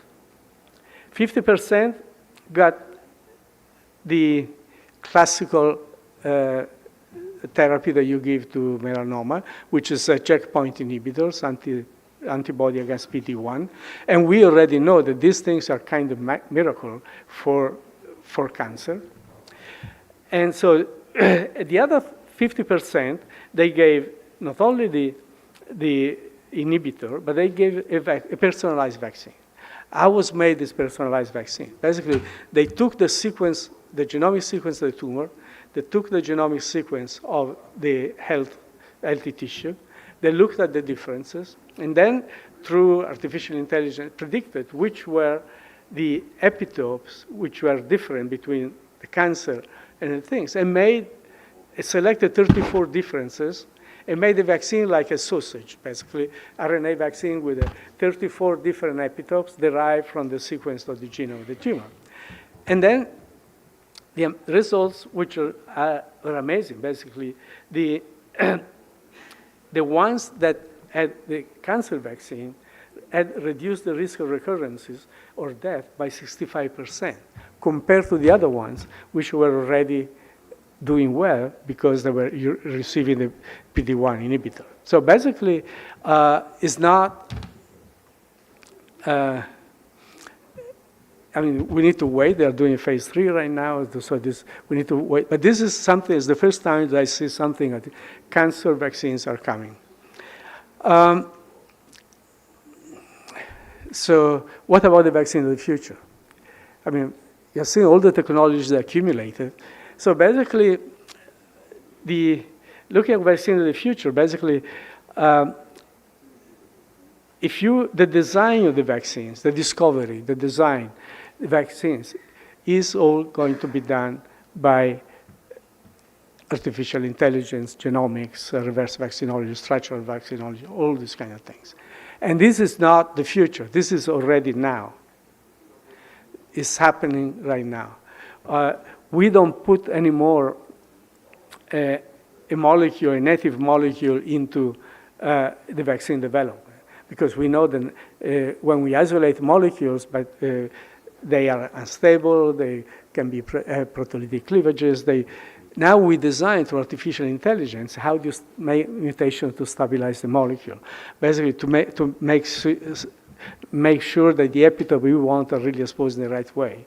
So basically, the design is already artificial intelligence.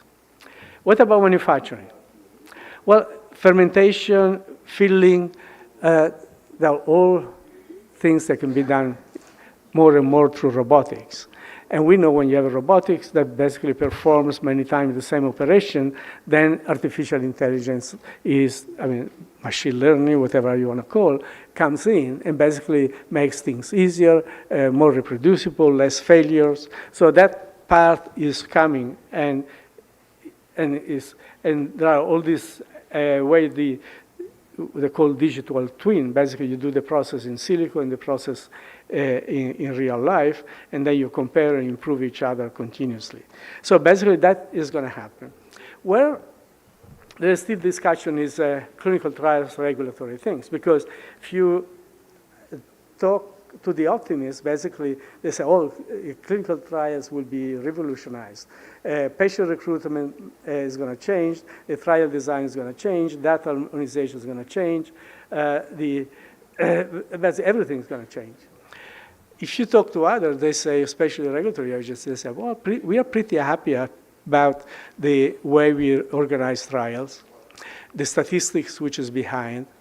We don't want an artificial intelligence that we don't know what kind of bias is going to introduce to tell us what the result is. We want to see the result. So, I'm not saying it's not going to happen. It's going to have an impact there, but we need to be careful because regulatory agencies, also patients, also me, I would like to see the real data. I would not like to see simulated data, whether something is going to work or not. This is pretty open. It's going to be a discussion. Actually, at the end of June in Siena, we are putting together like 100 people to discuss how artificial intelligence is going to impact vaccines. What about targets with all these technologies? So here I divided all the possible vaccines from very easy in green, slightly more difficult in yellow, more difficult but possible in brown, and where our limits are today, which I would say technically impossible in red. And so I will not go through the green. That are the vaccines most of the vaccines that we have. The one in yellow are vaccines that we can make, but basically in order to make those vaccines, we need to vaccinate people already immunized, so it's not so easy like mice. And then the one in brown are the ones that were impossible up to a few years ago. For instance, herpes or zoster. Zoster is a good example. We are infected by zoster, by varicella virus at birth, and then we keep the virus for entire life. And most of the life, our immune system is able to control the virus. But then when you get old or when you get immunodeficiency, the virus comes back and you get zoster. Now, we have a very good vaccines for zoster today, and we know that we can make this. So herpes, Epstein-Barr virus, all these kind of things, I think is going to come. Where we don't have a solution yet are basically the one in red. Because in this case, for these ones, the immune system was able to control for most of the life, and the disease comes when the immune system ages or you get immunodeficiency. These ones are when the immune system has been defeated, has never been able to control. HIV, that's the case, no control. Human chronic papillomavirus, no way to attract it with vaccines. Chronic hepatitis C, hepatitis B, none of the vaccines are working with those. And cancer, I put there cancer, because so far it's been very difficult. I gave you an example, but still, even in cancer, the immune system has been defeated, and really, we don't know yet how we're going to do that. Are these things impossible? I don't think they are. I think you have seen the first move of them in cancer, so basically I think these things are going to come. So I want to conclude this vaccine part. Basically, I told you the technologies we have, what we can do, the things that we can approach, the things we cannot approach, which are not that many anymore. In fact, today we have the technologies to make most of vaccines, with the except the ones I showed you in red. So the question is, which are the challenges? Or do we have challenges in vaccine? Well, we do. I mean, it became very clear during the pandemic that we would like to have vaccines that last longer. So duration of the immune system, how do we do? I mean, frankly, the science has no idea how to make a vaccine last longer. Then we would like to make vaccines that are going to have a CD8 killing cancer, killing things. I mean, still, we don't know very much about it. Mucosal vaccines. We would like basically to block the infections, the portal of entry. So oral vaccines, intranasal vaccines that will basically not only prevent disease, but will also prevent infection. We don't have those yet. We would like to have 100 days vaccines to face pandemics. We don't have them yet. I mean, the last one was fast, but it took 350 days. So the CEPI, the NIH have put this challenge of basically making the next vaccine from pandemics in 100 days. We are not there yet. And obviously, all these things have to do how we're going to do a regulatory approach, put all these things into the hands of regulatory agencies so they can do things. I think with this, I'll probably stop there, and hopefully I gave you an overview of where the vaccines are going. And well, we'll see each other probably in a few years and see how many of these things are going to happen.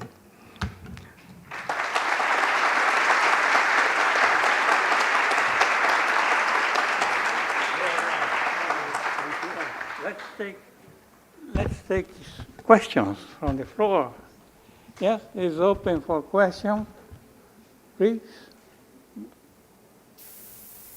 Yes, please.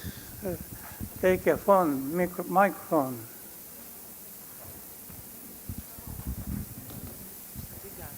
Okay, Dr. Rappuoli, first of all, thank you by this excellent presentation. I have a polemic question for you about bacterial vaccines.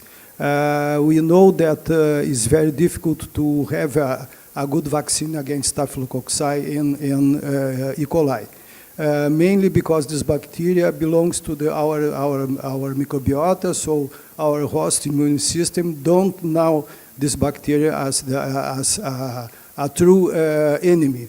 What's your opinion of how we can do to overcome this situation? Well, E. coli and Staph are two bacteria which are actually quite difficult. I mean, the problem is that in the case of Staph, there have been several failures. And the problem is that we try to make vaccines using one or two molecules, not necessarily the best ones, or what we thought were the best ones. And the approach was basically to try to make a very high-profile target, which will be very profitable but high risk. So we went for high-risk projects, so the trials failed. I think it's one of those areas where we wanted to jump the science to get to basically, let's see whether it works. It didn't, and now it's people are scared to go back and try to do it again. But I think what we need is basically a kind of systematic approach, do the science well. I think a Staph vaccine is possible, but the Staph has got so many immune evasion molecules that we need to know exactly what we do when they do that. And nobody has been able to approach this from systematically. So we tried to go fast and we failed. For E. coli, I think there are two approaches. Either you go with the LPS, and then that's one approach that's being tested, which is unique, or you go for proteins which are present in the pathogenic E. coli and absent in the commensal E. coli. There are not that many, but there are some, several, and I think, again, it's possible. It just, for most of these things, it's just a question of investment. You know, when we talk about vaccines, we always talk about the fact that, say, if you take a vaccine which is successful, from the beginning to the end, it's going to cost $1 billion, at least. But in fact, every vaccine is going to cost 30, 40 billion, because you have to count all the failures, all the different projects, all the different things. So basically, if we want a vaccine for staff, the public sector or someone has to put down not $1 billion, because the $1 billion is going to work only to develop a vaccine that we know is going to work. You need to put down research for failures and for doing proper research. So that's what society needs to do, basically. Have many projects, many of those will going to fail until you get the one that's going to work. Yeah. Thank you, Dr. Rino. One more question? Yes, please. Synthetic question, okay? So that I just want to hear from you. Well, your talk was very inspiring. Your talk was very inspiring. I just want to ask you one thing very simple about IP problems that we raise when we have all this vaccine made by first by one company. They will protect, and then the others will not be able to do the same using the same technology or something like this. So for a global public health response, we will face this kind of problem. I would like to hear from you how to overcome this. So you're talking about intellectual property. Well, intellectual property is necessary. I've been in vaccine companies for 40 years, and unless you have intellectual property on the vaccine where you invest, nobody's going to give you money to invest. So basically, that's essential. The question is, when the intellectual property becomes a problem for equity, for instance, like happened during the pandemic. But if you look during the pandemic, Moderna, Pfizer, they said, you can use our technology. If you use it, we'll not enforce any intellectual property for the pandemic, obviously, not for the other commercial thing. So in that case, it was not really a problem. All the IP was available to anybody that wanted to use it. So I think, and now I think in the pandemic treaty, which is being discussed, hopefully signed, a lot of these things should be part of that. Yeah. Thank you. Thank you. Another question, the last question from the floor. Yes, which one is the best vector in your opinion, vaccine vector? And a vaccine has to have high immunogenicity, again, and make a lot of antibodies. But how does that correlate with the CD8 T cell response in some cases? Well, if I understand correctly, the question is how do we induce CD8 T cells, which are very important, especially in clear viral infection of cancer or other things. And in fact, CD8 was one of the challenges for future vaccinology, because we know that protein-based vaccines don't induce CD8, even if you use adjuvants. We know that adeno or viral vectors and RNA induce a little bit of CD8, but not too much. So it's one of those areas where I think we don't have yet the technologies to be, to be able to produce systemically, consistently a CD8 like we will do for antibodies, for instance. So it's one of the areas, one of the challenges for the future. Well, thank you. I have also one question. Yes, I was waiting, but see, I am sure the advancement of science and technology is so fast. And we will have new technology, new vaccine, but the problem, we have also another problem, that the people must have information, must have very transparent information on the purpose, on the importance, on the prevention, on the everything, and take the vaccine, you know. I think this is what we always say. The ultimate mission of vaccine is to eliminate the agent. Polio is almost there, but already for more than 20 years it's almost there. You know, how to get these people in 2 countries taking the vaccine and not using anymore the oral attenuated vaccine. But we know that, but it is very difficult to get this accomplishment, no? And we know that there are many other diseases that we can eliminate if we have high coverage. We can eliminate, for example, HPV.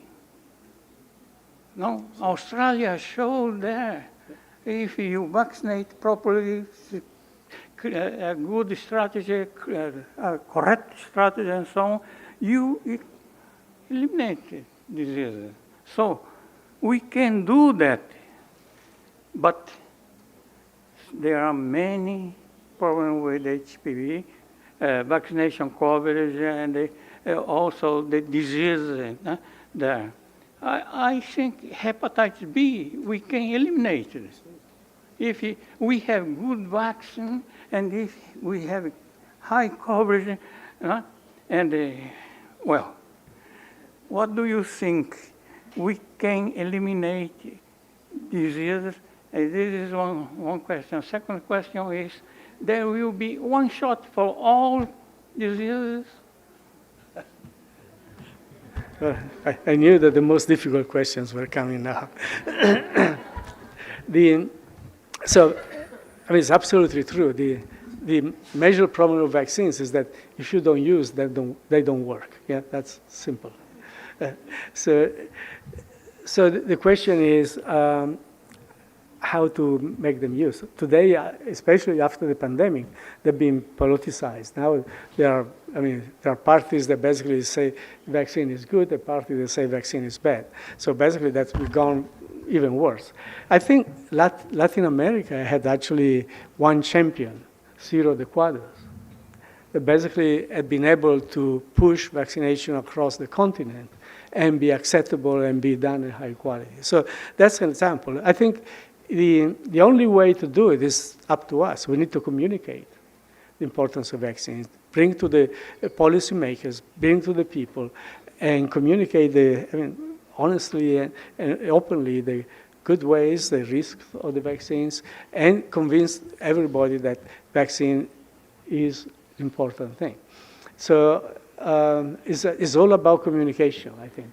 And because we like the science, we like the making vaccines, but we don't spend enough in communicating, education. And I think that's the thing we need to do. For the second thing, I don't think we're going to get soon one shot with every vaccine. But, I mean, we got in pediatrics, we got the hexavalents. Now we have several vaccines for the elderly that are coming up. At some point, we'll need to combine them. So I think combination vaccines will make things easier. But I don't think we'll be able to put everything in one. Unless everything one day we do by RNA, and then looks like, Drew Weissman has put 20 influenza virus into one in mice, not sure in humans. Yeah. Thank you very much.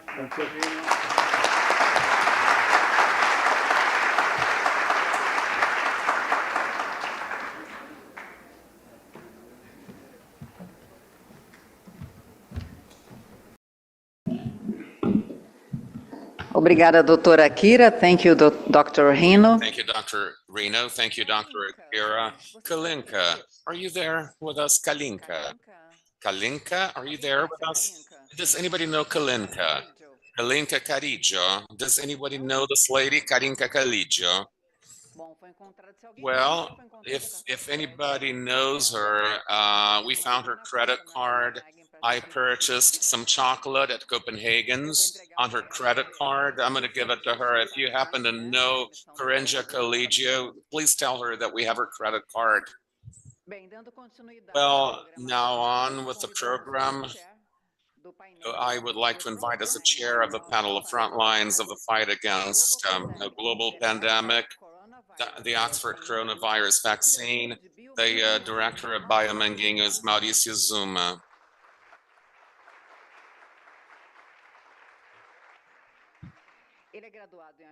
He has a BS in Business Administration, a PhD in Technology and Innovation from Sussex University in the United Kingdom, and a Master's in Management of Science and Technology from the Public Health School at Fiocruz. He has an Executive MBA in Administration from the Federal University in Rio de Janeiro, and he's an expert in public administration from the Brazilian School of Public Administration at the Getúlio Vargas Foundation. As the keynote speaker on this panel, we would like to invite Professor of Vaccinology at the University of Oxford, Sarah Gilbert, who will be participating online.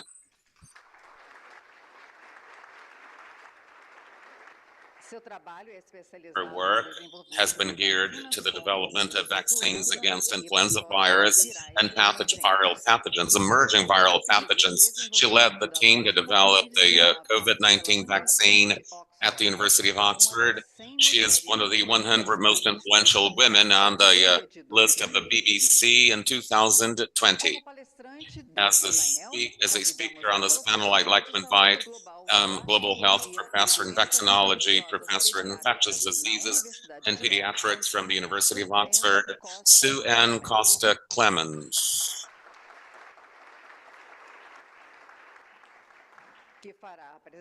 who will make a presentation, clinical trials of coronavirus vaccine in Brazil. She is an infectologist, a pediatrician, and one of the main researchers in the clinical development of the Oxford AstraZeneca vaccine against COVID-19. She contributed to the development of over 20 vaccines and pharmaceutical products licensed globally. At the University of Siena, she is the director of the Institute of Global Health, as well as senior consultant for the Bill and Melinda Gates Foundation. I'll give the floor now to Dr. Maurício Zuma.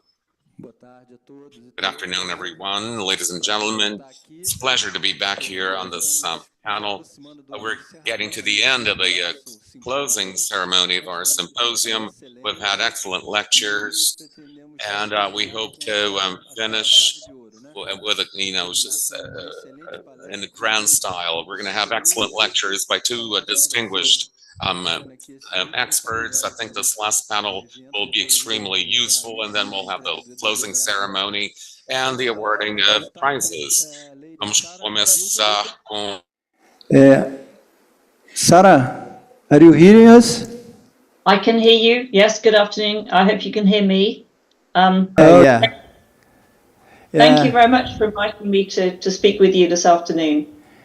Okay, Sarah. So I will go ahead and share my slides. And I hope... Just say something, Sarah. Well, it's always a great pleasure to meet you. You know, every time I meet you, I feel very honored. So thank you very much for accepting the invitation to participate in this symposium, our symposium. And I'm sure everybody here is looking forward to listening to you on the front lines of the fight against the pandemic, the case of the coronavirus Oxford vaccine. Please, the word is yours. Thank you. So I'm going to talk to you today, and I hope you can now see the slides. Yes, good. I'm going to give you a rather personal view of how I came to be involved on the front lines of the fight against a global pandemic, as is shown here. So this was a situation I never expected to find myself in. I came to Oxford to work on genetics. I ended up working on vaccines against malaria. And then I started working against vaccines against flu and other outbreak pathogens. And then really in 2014, had the first opportunity to contribute to the control of outbreaks using novel vaccines. And this was because in 2014, there was an Ebola outbreak in West Africa in 3 countries. It started in Guinea, it spread to Sierra Leone and Liberia. Now, this was an unusual outbreak because it was very much larger than all of the ones that had happened previously. It was definitely not the first identification of the Ebola virus. That was first identified in 1976, and there had been many small outbreaks since that time, but most of them had been in remote rural areas. The virus is carried in bats and can be transmitted occasionally from bats to humans. And that tends to happen more in rural areas rather than in towns or cities. And then because the population density is low in these rural areas, there is less opportunity for human-to-human transmission. And once an outbreak has been identified, prior to 2014, it had always been contained relatively simply by using the standard public health measures of contact tracing and quarantine. But in 2014, that didn't happen. The virus spread further. It got into cities, it spread across borders, and the numbers of cases was really beginning to increase very, very rapidly by the middle of 2014. So there weren't at this time any vaccines which were known to be effective against Ebola virus that had been tested in humans, but there were some vaccines in early stages of development or being manufactured in preparation for clinical development.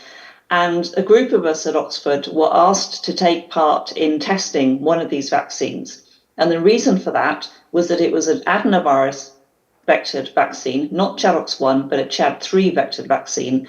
And the only place in the world where a ChAd3 vectored vaccine had been used in a clinical trial was our clinical trial unit in Oxford. We'd been collaborating with an Italian group who had developed this vector for a hepatitis C vaccine. And so we were asked if we could take on the task of testing the ChAd3 vectored Ebola vaccine and do this as quickly as possible. And we had a lot of support from this. The Wellcome Trust not only funded us to do this work, but they worked with us on the grant application because they wanted to support this work. So we got our funding very much more quickly than we would normally do for an academic research project. We had to get the vaccine put into its vials, which was arranged quickly. We had to get regulatory and ethical approval to do this trial in the UK. But because we'd done a ChAd3 vector trial previously, we had all the documents that we were able to adapt for the Ebola vaccine. We had very good relationship with the regulatory authority in the UK, which is called the MHRA, and with our local ethical committee. And they held special meetings and worked with us to review all the documents as fast as possible, and they did this very quickly. So about a month after asking if we could be involved in this, we were able to start vaccinating. And the first person was vaccinated in September, and by the middle of November, we'd vaccinated 60 people as planned. We had safety data on the vaccine, we had immunogenicity data on the vaccine, and we were able to show that the vaccine was behaving as expected in terms of reactions after vaccination. It was inducing a strong immune response with a single dose. And we were then able to pass this information on to another team in Mali, which was a country next to the outbreak area. They only had a very small number of cases, but thought that the outbreak might spread into their country.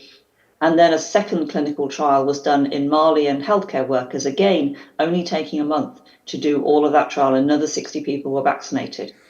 We were very pleased with ourselves at this point. We felt that we were now going to see this vaccine taken into efficacy testing in the outbreak area, and we would find out if it was going to protect people against Ebola. But that isn't what happened next. What happened was a discussion about the ethical way to test vaccine efficacy when the disease has a very high fatality rate. This was a very important discussion to have, but with hindsight, it was a discussion that should have been held much sooner, so that by January, when trials could have started, there was agreement about how to do this clinical trial. It actually took until April to get agreement on how to do the clinical trial, during which time many people continued to be infected and people continued to die in these 3 countries of Ebola virus infections.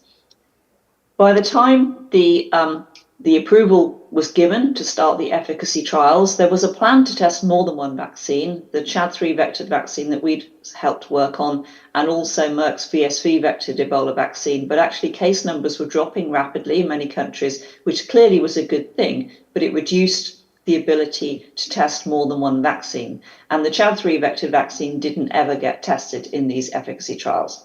The VSV vectored vaccine did. Which was good news because it turned out to be a highly effective vaccine and could be used. By that time, there were very few cases left. There was little need for the vaccine. And the vaccine also requires ultra-low temperature storage, -80-degree freezers. The manufacturing process was not scaled up. The vaccine was still being produced at small scale in roller bottles. And this was not ideal for a vaccine to be used in West Africa. But having demonstrated efficacy, there's really little incentive for a manufacturer to go back and revisit the manufacturing process and the thermostability of the vaccine. Subsequently, Johnson & Johnson also produced a vaccine and tested it in non-human primates and showed that in humans they could induce an immune response that matched the protective immune response in non-human primates. And so that vaccine was also given a license for emergency use. But another problem here is that both of these vaccines only cover one version of the Ebola virus, Ebola Zaire, and we have seen many outbreaks of Ebola Sudan virus. And indeed, recently there has been an outbreak of Ebola virus Sudan, and we don't have vaccines to use against it. So for me personally, it was an exciting time being involved in this rapid clinical development of a vaccine, seeing things move very quickly, working with international teams, very collaborative to try to move things forward, but then hitting this bottleneck because one part of the process had not been planned for, and then we didn't see the rapid testing of the vaccine and the ability to roll out that vaccine, which we had hoped to see. But that was a lesson learned for the future. So in Oxford, we've been developing our own adenoviral vector vaccine, this time ChAdOx1 rather than ChAd3. Adenoviruses are viruses that infect many different species, but instead of using a virus that normally infects humans, we started with one that normally infects chimpanzees. Because with the common human adenoviruses, a lot of people have already had infections with those viruses, and in order to control the infection and rid the body of that adenovirus, they've developed a strong immune response against it, which interferes to a small extent with the ability of that virus to induce a further immune response if you then use it as a vaccine vector. It's not actually a very large effect, but we will prefer to avoid that issue if we can, and that's why we use a simian adenovirus. Adenoviruses commonly cause respiratory infections or infections in the gut. They're usually very mild. We know many people, everybody has been infected by an adenovirus. So it's not a virus that we are not commonly exposed to. And that helps when we have to think about the safety of using a vaccine vector developed from the adenovirus. But we don't want our vaccine to spread through the body and cause an infection after we vaccinate. So we make it replication deficient. We remove the gene, the E1 gene, that allows the adenovirus to make more copies of itself inside a human cell. That gene has to be supplied in a cell line during manufacturing so that we can amplify the adenovirus to make the vaccine. But then after vaccination, the adenovirus will infect cells in the body, express the antigen that we've added, which in this case might be the MERS, the SARS-CoV-2 spike protein, or it could be another viral glycoprotein or a protein from a parasite or bacterium.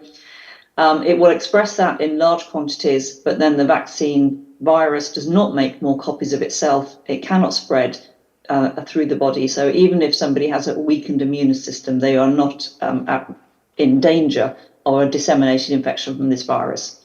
And we've been working on this technology for some time, and we've done a number of small first-in-human phase 1 studies using different vaccine antigens. So we had a very good idea of how to manufacture the vaccine, how to store it, what dose to give, what kind of immune response we would expect to see, what the reactions after vaccination were in healthy young adults, at least, which was the population that we've been testing in.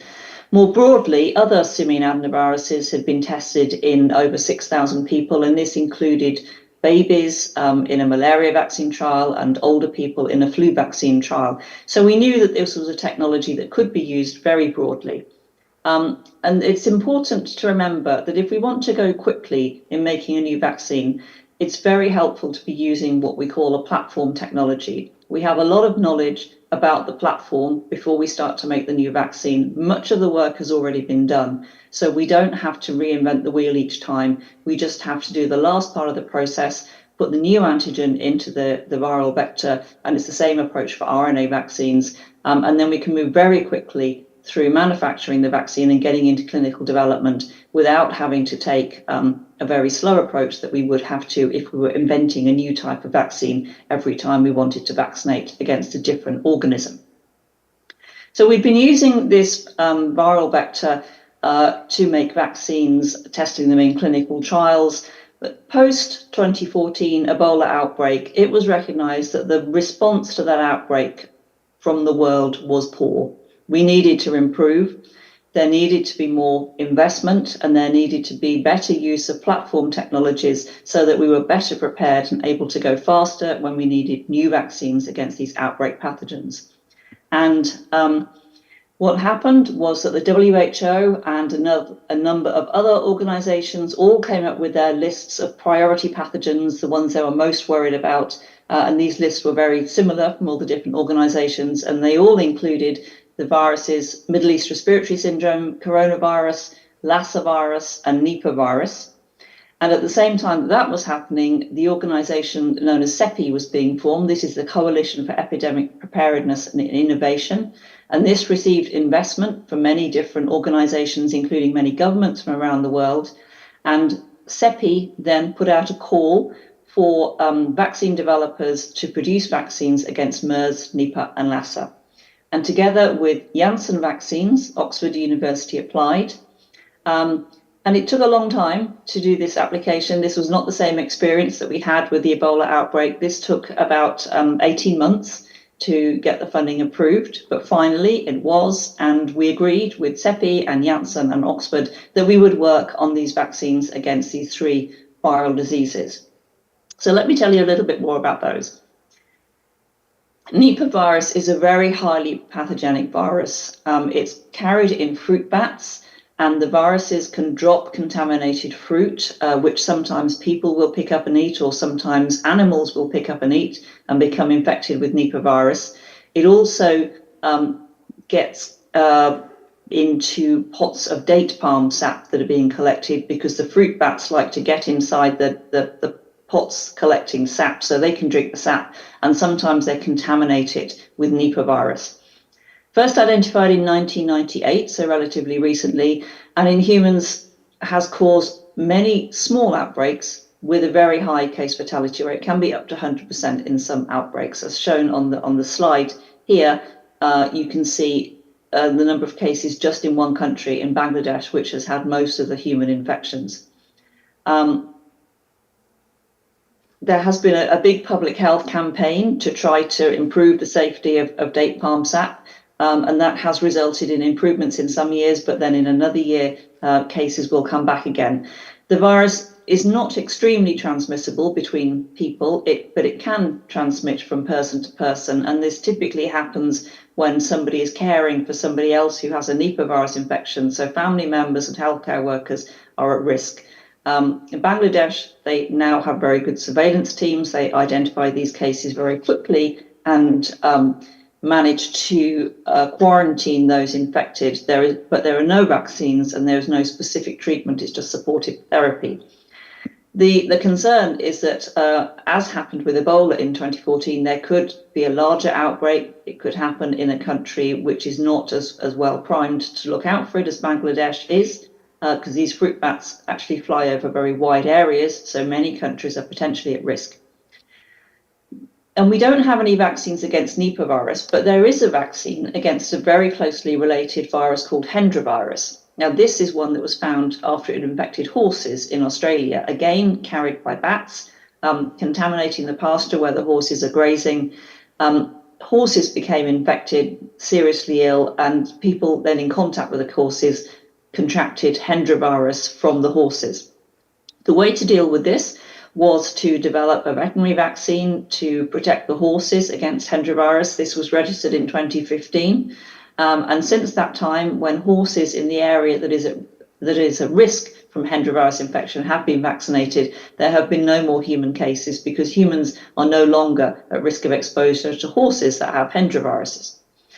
Unfortunately, we can't vaccinate all the bats that carry Nipah virus, but because we know that a very effective vaccine has been used against a very close relative of Nipah virus, there are very strong prospects for developing an effective vaccine against Nipah virus. And using our ChAdOx1 technology, we've shown that in non-human primates, we get protection after a single dose of the ChAdOx1 Nipah vaccine. And this vaccine is now in clinical trials in the UK, and we're in discussions with ICDDRB in Bangladesh to continue clinical development in the country that has the most cases. So this project was paused during the pandemic, but is now back on course, and we hope to be able to demonstrate in non-human primate studies, again, that the vaccine is effective, and then to get conditional approval for use in outbreak situations, and possibly to protect the healthcare workers and the surveillance workers who are most at risk in Bangladesh of coming in contact with Nipah virus. Another virus that we're working on a vaccine for is Lassa fever virus, this time found in West Africa. This one is carried in rodents, these small multi-mammate mice. They like to get into people's houses and they will contaminate food stores with Lassa virus because the rodents can shed Lassa virus for many months. And then people become infected when they are exposed to infected dust from the rodents have contaminated. The whole of West Africa is at risk. Most of the cases are in Nigeria.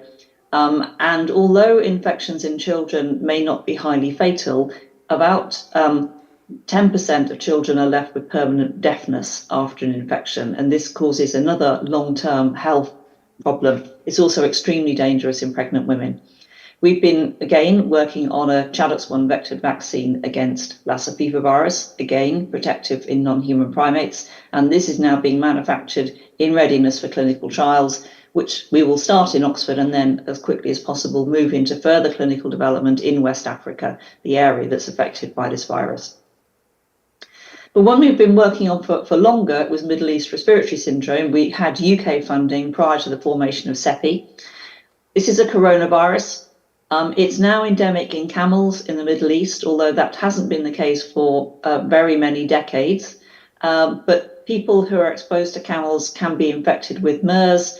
And we now know that some of those infections, if the person is young and healthy, they can be very mild or asymptomatic infections, but they can still pass that infection on to other people because this is somewhat better at being transmitted between people. There's an outbreak reported just this week in a hospital in Saudi Arabia. There have been quite a number of hospital outbreaks in Saudi Arabia, and one very large outbreak in South Korea, which was extremely expensive to deal with. It involved 4 hospitals. So we've been working on a ChAdOx1 vectored vaccine against MERS. We took the major surface antigen, which is the spike protein. We put it into our ChAdOx1 vector. We manufactured it and we started our clinical development. So before 2020, when we had to work out how to deal with another coronavirus infection, we already had data showing that a single dose of ChAdOx1 would produce antibody responses against the spike protein from one dose, and that these were well maintained even a year after vaccination. We induced T-cell responses and we induced neutralizing antibody responses. This was subsequently tested in a further clinical trial in Saudi Arabia, again in healthy young adults, and it's now in a further trial in the UK in older people, which is the main target group for this population. It tends to be older people with some degree of compromised immune system that are most at risk of severe infections and hospitalization. But knowing that we had this information on the design of the antigen, the way we put the vaccine together, and knowing that this was producing strong immune responses in people meant that we had a head start when it came to developing a vaccine against SARS-CoV-2, as it became known, and that wasn't a name that we had at the beginning of 2020 when we first started to look at cases of a respiratory infection, and then discovered that it was actually a coronavirus. It was a coronavirus that hadn't ever been identified before, and it was starting to spread very rapidly. So I first heard about this on the very beginning of January, the first day of January 2020, started following the story with my small team at the time, decided that we should start making a vaccine even if we didn't know it was going to be needed, but then it became clear that it would be needed. So the team expanded, we raised money, we got into manufacturing, and as Rino Rappuoli was telling you in the last talk, by April of 2020, we were in our phase 1 studies with the SARS-CoV-2 vaccine. Those trials expanded around the UK. They then began in Brazil, which was a very important part of the clinical development, which I think you'll hear more about in the next talk. And then by November of 2020, we had our vaccine efficacy data going on to authorization for use in the UK, and then ultimately authorization in many other countries as well. So the first data that we had from our clinical trials was in July, and we published this very, very quickly. We showed that from a single dose, we could induce neutralizing antibodies against SARS-CoV-2, and that's what you can see in these boxes on the left here. But even in the first trial, we had a small group of just 10 people that we gave a second dose of the vaccine to after 4 weeks to test if that would increase the immune response. The problem at that time in developing a vaccine against a novel coronavirus is that we don't have any vaccines against any other coronaviruses that infect humans. So we really don't have any knowledge of how strong that immune response needs to be. So when we saw that a second dose of the vaccine increased the immune response, we decided that the rest of the trials had to be 2 doses rather than 1 dose, because this would give us a stronger immune response, and that was more likely to be protective. And that's what we then just changed the trials to go from a 1-dose trial to a 2-dose trial. That actually gave us quite a lot of problems with vaccine supply. We didn't have very large-scale manufacturing ready to go at the beginning of 2020. We had to expand our manufacturing. AstraZeneca joined us, and they did an amazing job of setting up manufacturing facilities around the world, and Fiocruz were extremely important in this endeavour. But we did struggle for vaccine supply during our clinical trials. We sometimes had to wait, and that resulted in sometimes having a different interval between the first dose and the second dose. And when we eventually got our efficacy data, you can see here on the column in the right-hand side that we have different numbers for vaccine efficacy for different parts of the trial. And it became clear after some further analysis that this related to the interval between the first dose and the second dose. So if people had had a 12-week interval rather than the 4-week interval, they had a stronger immune response, and those were the people who had the higher vaccine efficacy in this group of clinical trials. We also saw that analysing this at different dose intervals, the longer the dose interval, the higher the vaccine efficacy, and also the higher the immune response. And then we looked at the vaccine efficacy after just 1 dose, and we saw that at least for 3 months after the first dose, we didn't see any drop in vaccine efficacy. This meant that the way the vaccine would be used was to give the first dose of vaccine and then wait 3 months before giving the second, because the first dose would give a high level of protection against the vaccine, and then the second would maintain that protection. But in the situation where supply is limited, and now commercial supply of the vaccine was needed and supplies were increasing, but not as quickly as everybody would have liked, being able to give more people the first dose of vaccine meant that more people were protected quickly, and then they came back after 3 months and got their second dose. So that became the policy in the UK, to give 2 doses 3 months apart, and this was also changed for the policy for the RNA vaccines to give those 3 months apart as well, for the same reasons, even though that hadn't been tested in the clinical trials.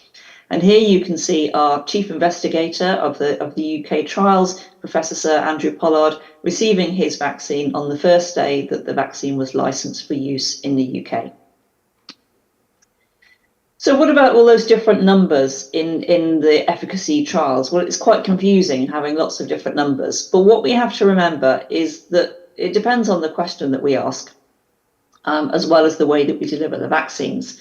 So from our trial, our UK trials, we were able to see that there was only low protection against asymptomatic infection, although there clearly was some.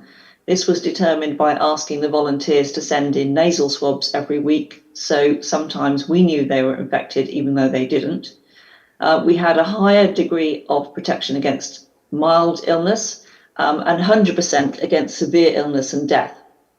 But when you're designing a clinical trial, we're normally looking at protection against mild illness, and the exact definition of that mild illness can vary in different clinical trial protocols, and that can have quite an effect on the efficacy that you measure. So you can only compare the efficacy of one vaccine to another vaccine if it's been in the same clinical trial, in the same population, at the same time, and is assessed head to head. So what we're really asking here is this vaccine effective enough to use? Should we be using this to vaccinate the population? And the answer from the clinical trials was yes. And then what we need to see is when that vaccine is rolled out and used in the population, what is the vaccine effectiveness? And we were very pleased to see this data set, which was released on the 1st of March 2021. And the policy in the UK was to vaccinate the over 80s first and then move on to the over 70s and the over 60s. And what we were able to see was that in the over 80s, hospitalization was reduced by 80% after a single dose of either the Chalox or the Pfizer-BioNTech vaccine. This was amazing news.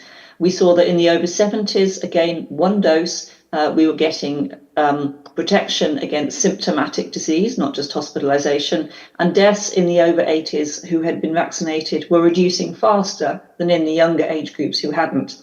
And over time, more data accrued, and then we went on to second doses. But this is the information that we really want to be looking at. It's, does the vaccine work to protect the whole population, rather than worrying about the exact numbers that are coming out of clinical trials? So supply for the world was really important. And when Oxford originally talked to AstraZeneca about being our partners, manufacturing the vaccine, firstly, it would not be for profit, and it had to be made accessible to as many countries as possible. And AstraZeneca approached this by setting up manufacturing sites at many different places in the world, including at Fiocruz in Brazil, to manufacture many doses, and we ended up with a total of more than 3 billion doses. This was made available largely through the COVAX program. It was the most commonly used vaccine in low and middle income countries for a very long time because it was available, it was low cost, and it didn't require frozen storage, and all of those contributed to it being used extremely widely. And for that reason, in the first year of use, it's estimated that this vaccine saved more lives than any other because so many doses were used in so many different countries. Following the pandemic, in Oxford, we formed the Pandemic Sciences Institute. This is a picture of Professor Sir Peter Horby, who ran the recovery trial, which tested drugs to use against in hospitalized COVID patients. And they very quickly showed that steroids were effective and how to use the steroids to save lives. They went on to test many other drugs. They showed which drugs did not work as well as which ones did. And they made all this information public very quickly. And that was also responsible for saving many lives around the world. But Oxford also had other work done during the pandemic. And as we started to come out of the pandemic, we decided that we wanted to keep everybody working together, all of these different disciplines, to be better prepared for future pandemics. And so we formed the Pandemic Sciences Institute, which is now working to put us in a better position to counter future pandemics, not just through vaccines and drugs, but also thinking about ethics, about how to design clinical trials, all of the things that we found we were missing in those previous episodes that I told you about. We're trying to work with partners to make sure we're prepared across the board, and we're including looking at vaccine confidence and making sure that people are prepared to take the vaccines that we've worked so hard to develop and to test. We are planning a new building. This is an artist impression. We hope to have this building ready for us to move into, along with another group, Jenner Institute, that work on vaccines against different diseases. This is still just an artist impression at this stage. We still need to raise some more money to finish the requirements for putting this building up. And we are about to hold our second International Pandemic Sciences Conference. We did this last year in Oxford, very multidisciplinary, attendees from many different countries, and we were very happy with the outcomes. And so we're going to do it again this year. So if you're interested in pandemic sciences, you can either attend in person, or registration is free for the online conference. So you can use the QR code here, or go to the website and get free registration for this conference without having to leave your desk if you would like to join us. So we need to stay on the ball. There are many pathogens that we already knew about before the pandemic that can cause outbreaks. We need to be much better prepared, and we need to be thinking about the different families of viruses that can cause outbreaks. A big problem in 2020 was that the pandemic was caused by a coronavirus, and we don't know how to make a vaccine against a coronavirus because we don't already have any vaccines against coronaviruses. If it had been influenza, we would have had a better idea of where to start.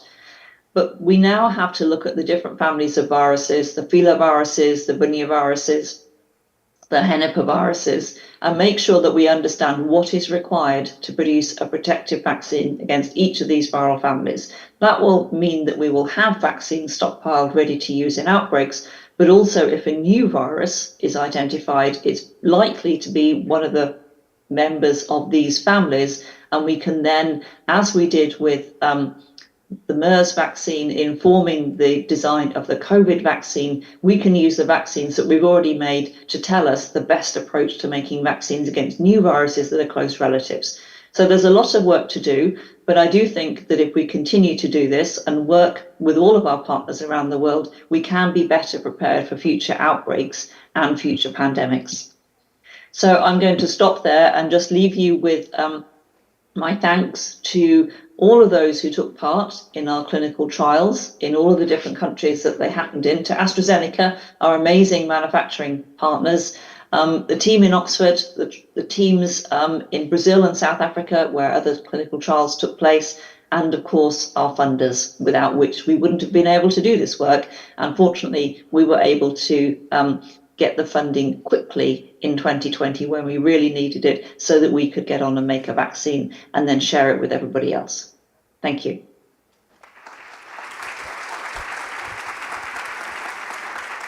Thank you very much, Sarah. Thanks for this amazing presentation and for sharing your experience in the trajectory of the viral vector platform. It's very instructive for us, all of us. I was wondering that there are several talks across the world on preparedness, and maybe preparedness is to know how you were prepared 4 or 5 years ago. Thank you very much. Let's pass now to Suen. Suen, obrigado por aceitar também nosso convite. Thanks for accepting our invitation, Suen. Those of you who know her, she is a Brazilian with an international career, and she will be providing continuity to our work. Suen will talk about a topic that's the continuation of the work, all the work that was done at Oxford University. Suen, please, you have the floor. She'll be talking about clinical studies on the vaccine. Good afternoon, everyone. I'd like to thank the organizing committee, but mostly Dr. Akira. It's a difficult task to be the last speaker, but anyway, I have been invited to talk about clinical studies on COVID vaccines, and I have two goals. One of them is to really talk about studies and the hardships we faced and specificities, and number two, to talk about the learning and the legacy, what happened during the pandemic, but mostly as how we, the researchers, industry, government, scientific community, will be working to transform these actions and can make them real for to face the next pandemics. It is undeniable that we have had an impact by the pandemic on various sectors, but mostly on the development of products, and among them the vaccines and products, and the development of products from point to point, from beginning to end, at the different sectors in different countries. It took part in different phases on the development of a product, but it's important mostly for the next pandemics that we should be ready for to develop new vaccines and products and diagnostics and tests from beginning to end in all stages of the process. When we began to develop vaccines up until 1925, we produced one vaccine every 50 years, and that has changed dramatically. In 2020, we produced more than one vaccine in less than a year, and that changed the paradigm completely because many phases were combined, because the world was not ready not only to have many products, but also to test these products. And once these products got to the population, several developed countries were not ready to do mass vaccination, and mostly to deal with pharmacosurveillance, and that raised actually concerns and led to the anti-vax movement. Among the many aspects that changed, that produced this paradigm shift, as Professor Sarah Gilbert said, from discovery to licensing, it took us a year, and that really changed the paradigm of vaccine development from end to beginning to end completely. Advancement of new technologies, new platforms, as Dr. Rino Rappuoli said, several platforms that had already come into existence had not been used to that end. Vaccines like RNA messenger, RNA that was used in relation to cancer, for example, and among the platforms themselves, RNA messenger, we had its own evolution, RNA messenger, modified RNA, self-amplifying, and so on and so forth. The fast track, regulatory fast track, on the first day, we had the lecture by Dr. Maurício, very important lecture. Had it not been for the product is developed, but if we don't license the product and this product doesn't get to the population, we won't have any impact whatsoever on public health. So the continuous submission is very important. In addition, as was said before, the development in parallel of many phases in general, the industry, academic circles develop a product and they wait for results for that phase, and then they move on to the next phase. In this case, that didn't happen. The phases ran parallel to each other. What about the quality? People were asking. Quality didn't suffer. And we showed that this evolution in the methodology is possible, and also to bring safe products to the population. What happened that was different during the pandemic? It was investment, public-private investment of significant risk and an anticipation.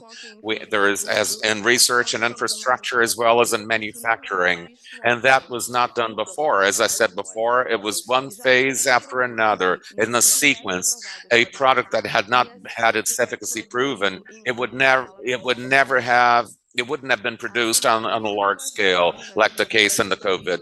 In the rush for vaccines, Brazil made huge contributions, focusing on our country. It contributed in bringing to the world 2 vaccines in 2020 for emergency use at the international level, as Dr. Sarah said, the Oxford AstraZeneca vaccine and the Pfizer vaccine. In addition, it contributed to the approval of efficacy, to ascertain the efficacy of 5 vaccines. I worked on phase 3 and I conducted studies on 2 of those vaccines.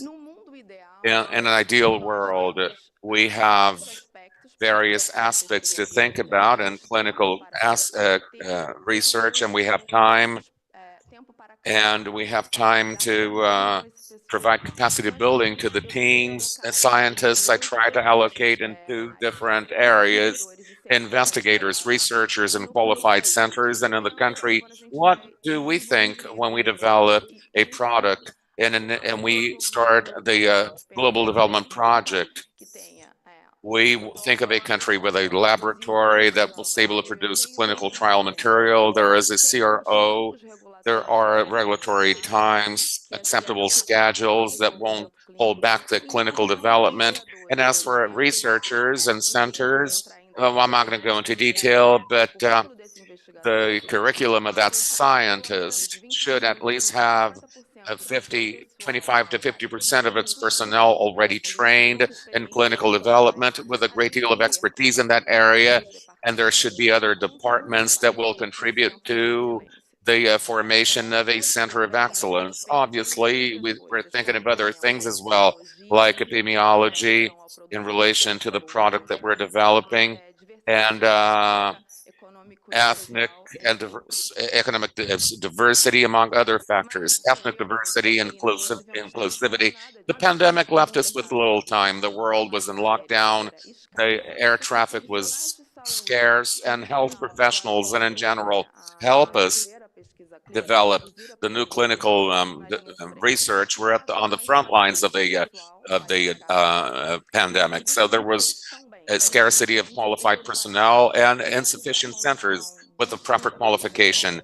During the studies on the Oxford vaccine, many people that were recruited volunteers and many some of my centers were called on by CROs to work at the CROs. So the lack of qualified personnel was acute. It was quite a hurdle to overcome.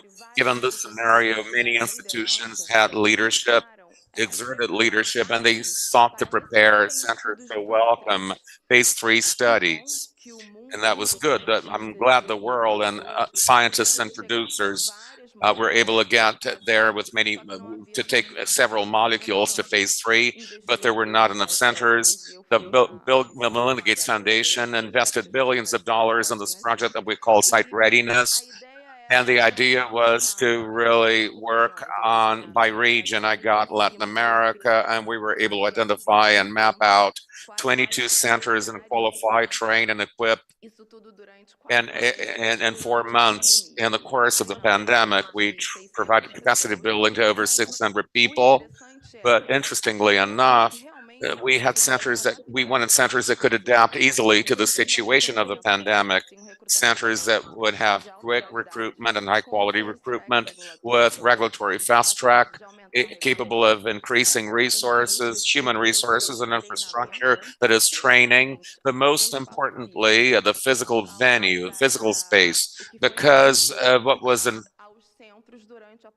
because of the requirement placed upon the centers, surveillance and hygienization and distancing, social distancing. That was the outcome. 22 centers. We had 2 publications in 7 countries in Latin America in 4 months. These centers were ready to recruit about 1,000 volunteers per month. So through this set of resources, we could recruit 17 to 2,000 volunteers a month. Brazil had 6 centers. At the end of these 4 months, 21 of these centers were either conducting research or negotiating research to be started, to be commenced. This is a center that we worked at in an earlier phase. The Institute of André Chagas Institute in Belém. We launched the Center for Pharmacological Products later on, now focusing on the efficacy studies in Brazil during the pandemic.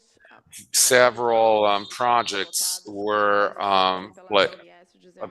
placed as a priority by the World Health Organization. They said it would be great if we could, in 90 days, start a line of research here in Brazil, due to the generosity of entrepreneurs like the Redditor and the Lehman Foundation. We were able not only to foment, but also train, equip, and start the studies in 44 days. And this was against the increasing in cases. And it was important for us to initiate the studies with the increasing of the cases so that we could help and bring hope to the world. We would prove the efficacy of the vaccines more rapidly. In Brazil, we had 6 centers that was distributed along the Brazilian coast, and that would also enable us to have a diversity, social, economic, and ethnic.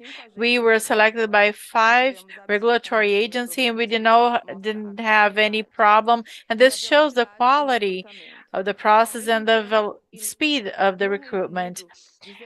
Simultaneously, 19 centers recruited the same number of volunteers, and in Brazil, they went into the efficacy phase around 11,000, but we got up to 12,000. But so we carried out the same work and 6 centers in the same simultaneously in 6 centers, and so we showed that we were able, and we showed that we had to improve the before and the after, but clinical trial execution was very well carried out.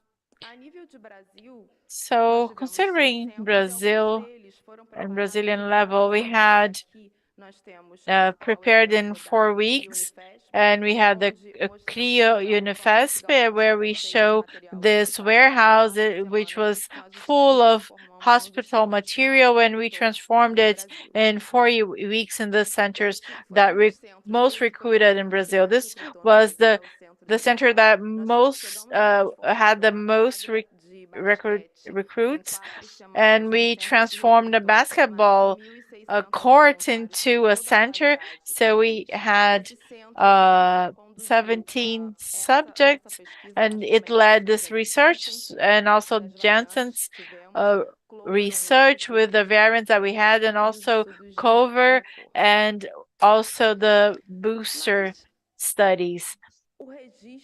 However, the registration and the vaccine and the development is not concluded when you get to the end of the process. This keeps on. We have to show the real world evidence, and we have to show these.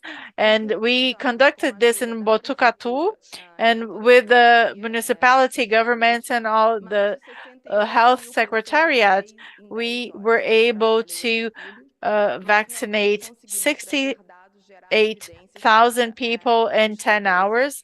So we generated evidence for booster doses, and we can see the mayor of the city and also the UK ambassador participating in the campaign.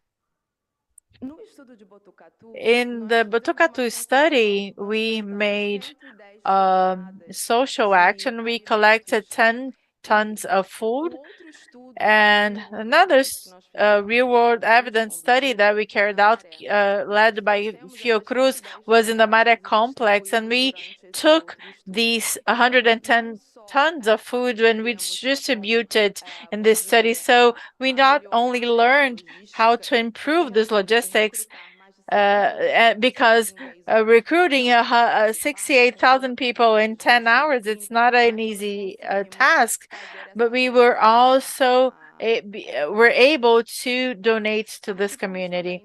So we also participated in booster studies and generating evidence for immunization policies, and also the regulatory aspects.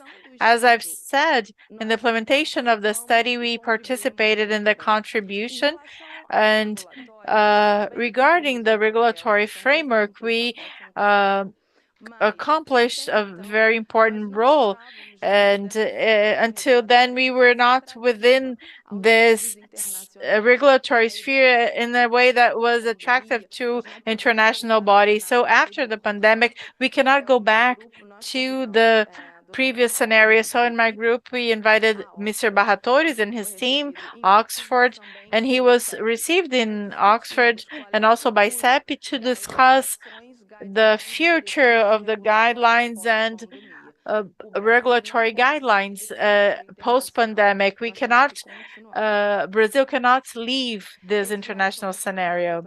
So this slide was shown by Dr. Sarah Gilbert, and once more we have to evaluate the impacts of everything that we do. And once more, the vaccines where we contribute to prove their efficacy are among those that saved most lives.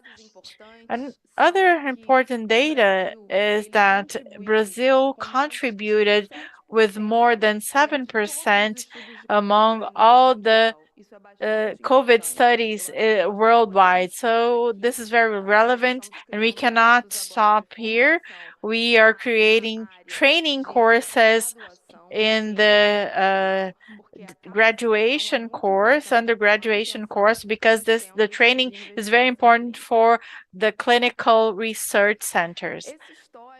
And this historic begins much in the past, and Latin America has been contributed in the vaccine field worldwide. So we have 233 vaccines that are pre-qualified by WHO, and in 2024 we contributed with 24 vaccines in a total of 27 diseases, with more than 6,000 participants in the clinical trials. I could not refrain from mentioning the clinical trials that we did. I was leading with GSK, but also Dr. Penny Heiden in Merck. We got we received an award for this, and we are not starting today. The thing is the maintenance of these centers and all this ecosystem. I thought that this was one of the most hard studies that I led before COVID, because recruiting more than 10,000 children per month was not easy. However, talking about the future and our legacy and our lessons learned, we had several papers that were presented and several studies, and one of them is undeniable. Then we have to discuss in the G20 summit.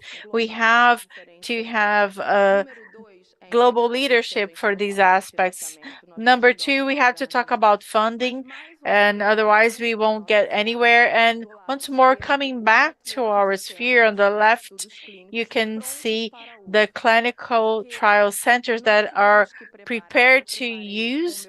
I had to prepare with my group the PAF, and this is also prepared in Middle East, Asia, and Africa to receive phase 3 studies. And what is going to happen with these centers in 2-3 months or 1 year? These centers were going to lose the people, and if they are not trained, and the equipment are going to be obsolete, and once more we are not going to be prepared for other situations. So within this sphere of center maintenance, we have to talk about how to retain the personnel, qualified personnel, and to bring to our regions more teams for phase 1. And we have to have interesting and attractive centers for phase 1. So we have to develop mechanisms to maintain a network of centers that are functioning, and we call them warm centers. In addition, a network of laboratories that can work with clinical trial assays and also samples. We do not have this network, and this is costly, and it affects our budget, and it excludes us from the international scenario. In our case here, all the samples were sent to United States and Europe. And why do we not have this network of laboratories here? Number two, CDMO, so production of clinical trial materials. Of course, we have in Fiocruz and other institutions, but we do not have this in large scale, and we have to have this. We have two CDMOs that are being launched right now, one in Unesp and another with Bio-Optimize, and that are private and are helping us to get out of the current situation. We talked about G20 and G7. I had the honor of participating as an expert to present to the G7 leaders in a document where we discussed this that we have discussed till now. And we had to have less red tape on this process. When you have all this processes are happening, we have to have a globalized action, but also the unnecessary disbureaucratization. And I would like to quote Larry Brilliant, and he says, epidemics are not evitable. We cannot avoidable, but pandemics are optional. So thank you very much. So congratulations, Swain. Excellent. To share with us the experience that you have in this last years. And Bio-Manguinhos is trying to prepare itself to get into the circuit. We have a clinical trials area that is advancing, and also our pilot plant is being prepared so that we can contribute in the clinical batches. And so we are very sensitive to all this, everything that you're bringing. So we are very tight in time. I'm not sure if Sarah wants. Are you still there, Sarah? Oh, thank you. We know you are 4 hours ahead of us. Thank you for staying. I have just one question for you, okay? And my question is, can we predict what will cause the next pandemic and where it will start? I don't think we can predict that with any certainty. We can have our favorites. We're worried at the moment about H5N1 influenza causing infections now in cattle in the United States, and only one human infection so far, but it's very worrying that large numbers of mammals have been infected, because that's giving the virus the opportunity to mutate and adapt to mammalian transmission. So that could be what causes the next pandemic. But on the other hand, we could be taken by surprise again, as we were in 2020. So we can try to have the best preparation for the things that are most likely to happen, but we don't know what country they'll come from, and we may be wrong in our predictions. So I think we also have to be prepared for the unexpected and make plans to deal with lots of different scenarios. Well, great. Thank you very much. And just one question for Sue. Sue,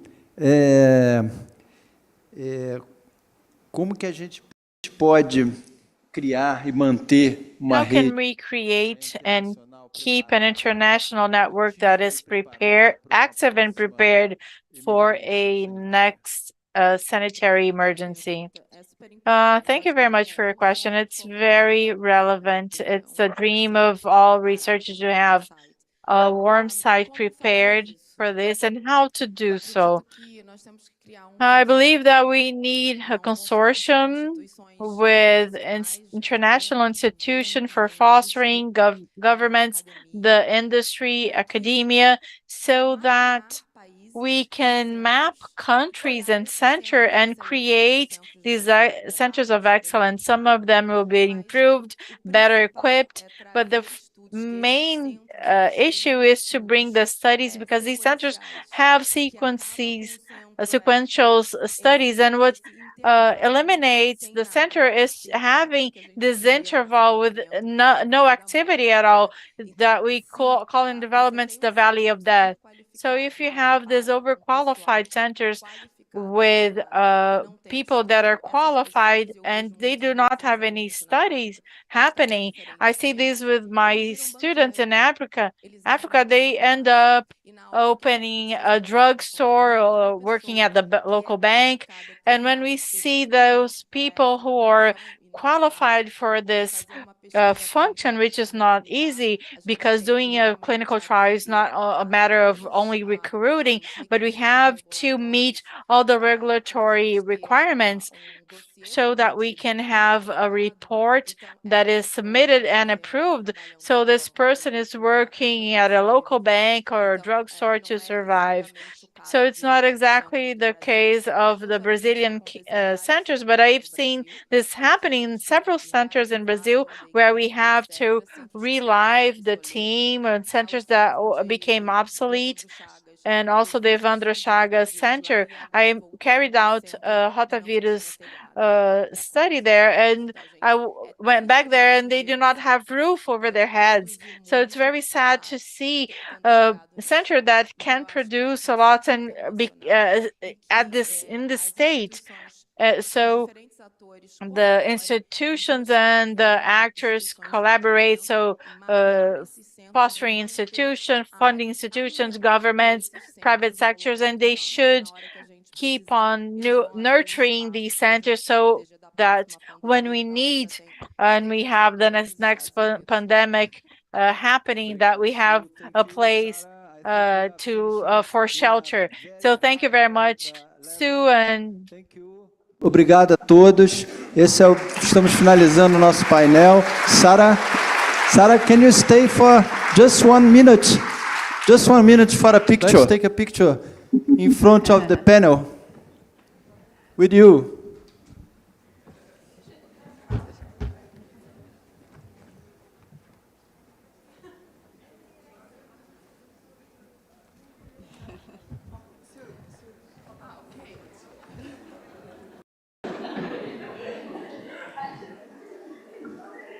Parabéns, obrigada a todas. Thank you, Sarah. Hope to see you soon. Congratulations. We'll see you soon. Bye-bye. Goodbye.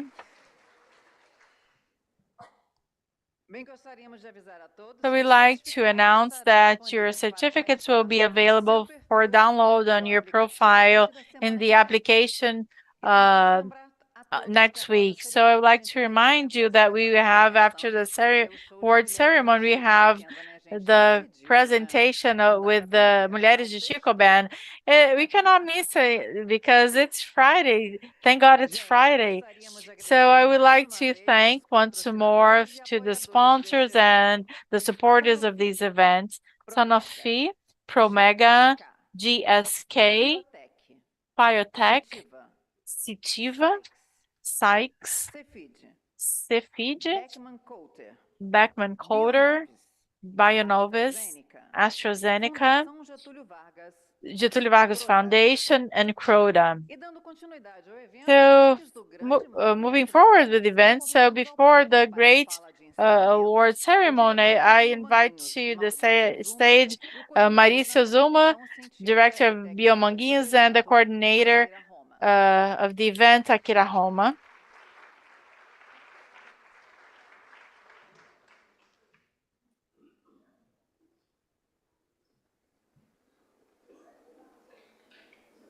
Senhora Akira, por favor. Mr. Akira Homma, please.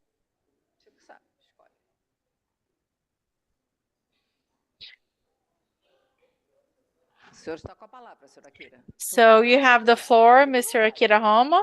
You feel comfortable? You can you want to speak from the pulpit? Okay. Move on.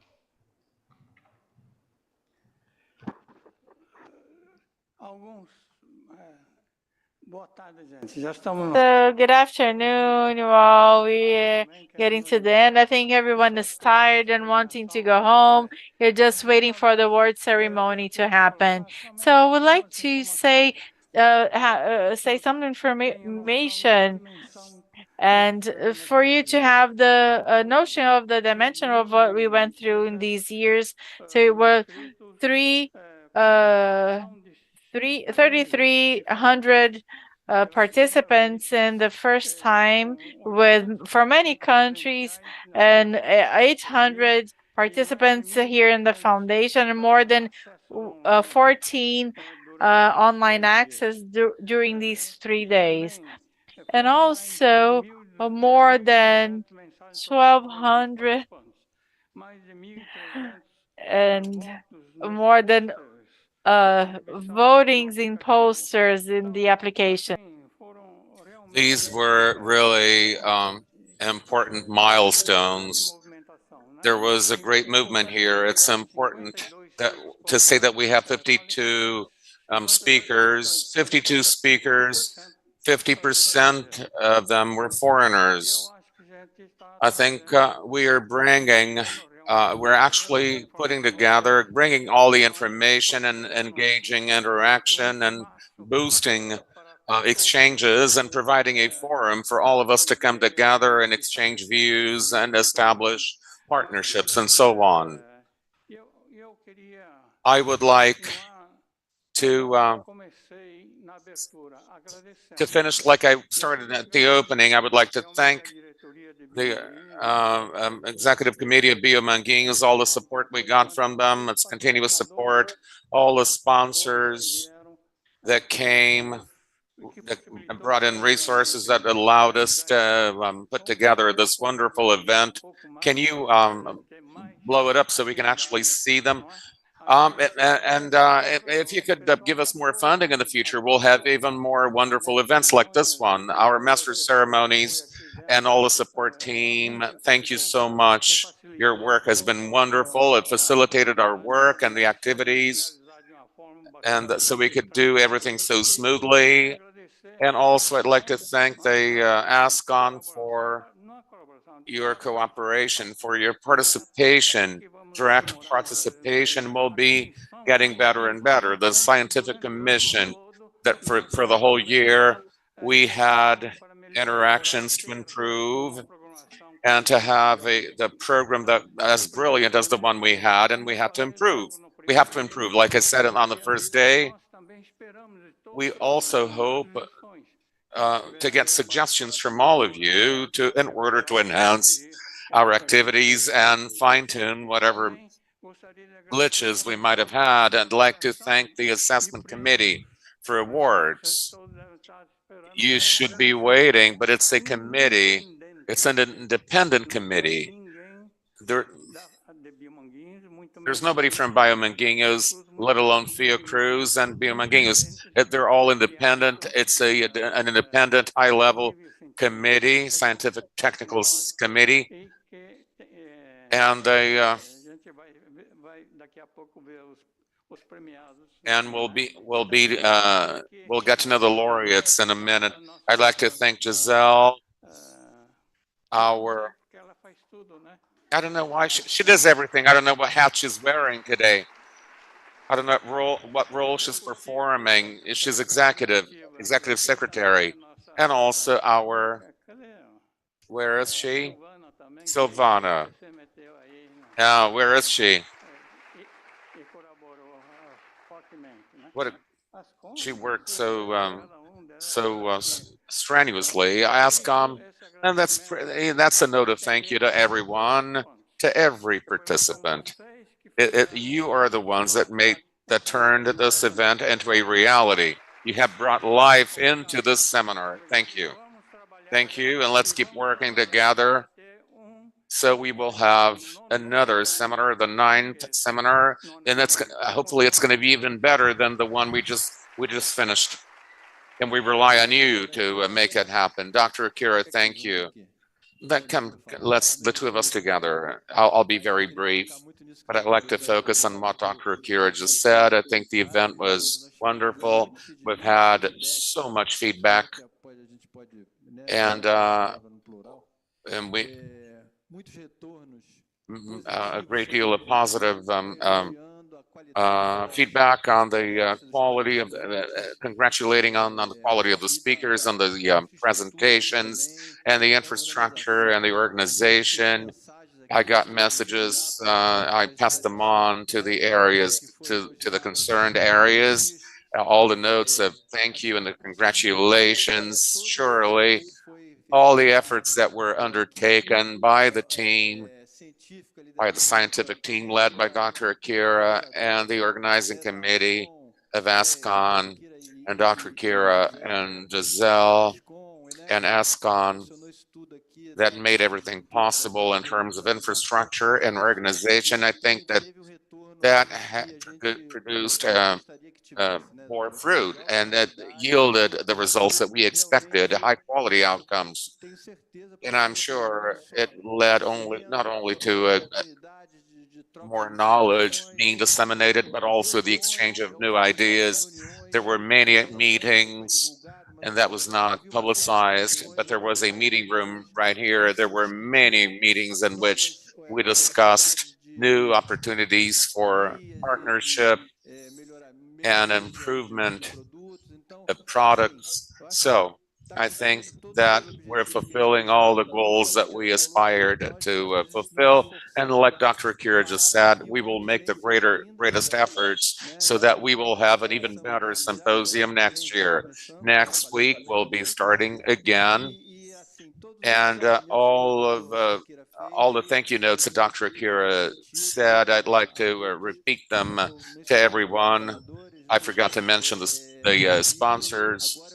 And now I think it's the time everybody's waiting for to get to know the laureates, the winners of the wonderful prizes for the wonderful studies that have been made. I had people were talking about the studies of the work, and everybody's so excited about this moment. People are very anxious about the works that will be awarded and the winning study. So let's now move on to this part. It's the capstone to our seminar, to our symposium. Again, like Dr. Akira, without your participation, the event would not have had the glamour and the brightness it had. So we had a full house throughout 4 days, many people coming in and out, upstairs and downstairs. So thank you all. And let's now go on to the award ceremony.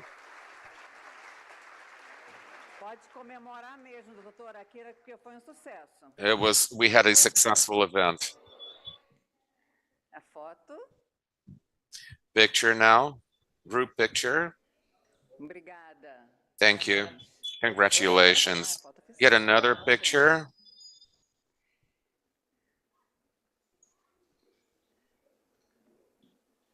Parabéns por tudo. Parabéns. Congratulations again. As Maurício said, we're now moving on to the anxiously expected moment of the event, the awards to the works. We would like to invite the members of the Independent Assessment Committee for posters made up of researchers, well-recognized researchers. Matias Melendez,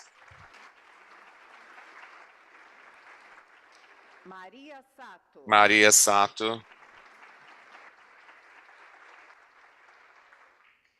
Paulo Liho,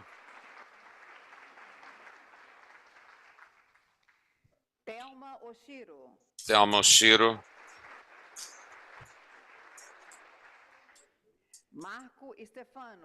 Marco Stefano,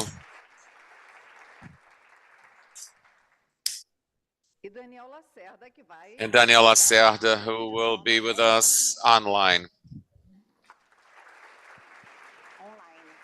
Online. All good? I'll give the floor now to Matias Melendez.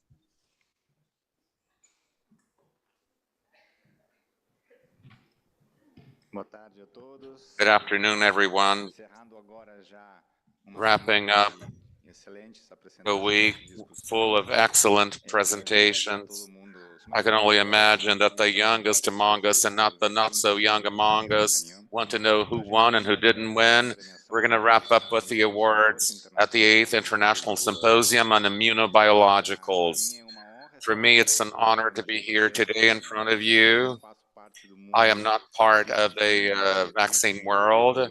I have learned so much from all of you, all the speakers, and today I'm representing the Independent Assessment Committee. It's a pleasure to be part of it. We had over 130 studies focused, analyzed. We focused on the quality of the works. They were all very high quality studies, and their relevance too for Brazil as well as for Latin America. We have a series of awards, 6 awards, official awards at the symposium, but it was so hard for the commission. We ended up selecting 3 works with a note of merit, high merit. Before going on to the awards, the committee would like to congratulate Dr. Akira for the exceptional work that he did, without which all of this work would not have been possible. And we will, without further ado, we will now go on to the mention of honor. The first work that was selected, it was the highest quality work, was the ORT-12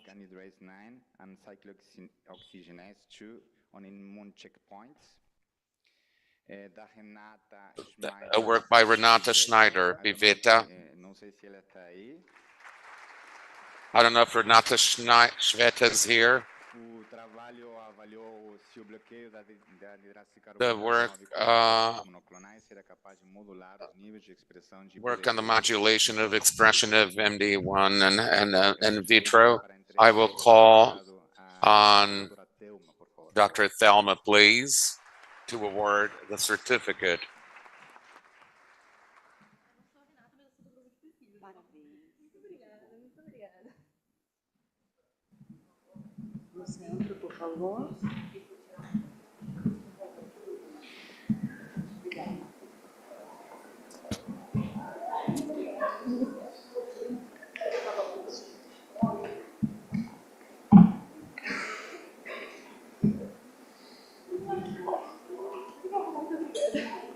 Parabéns.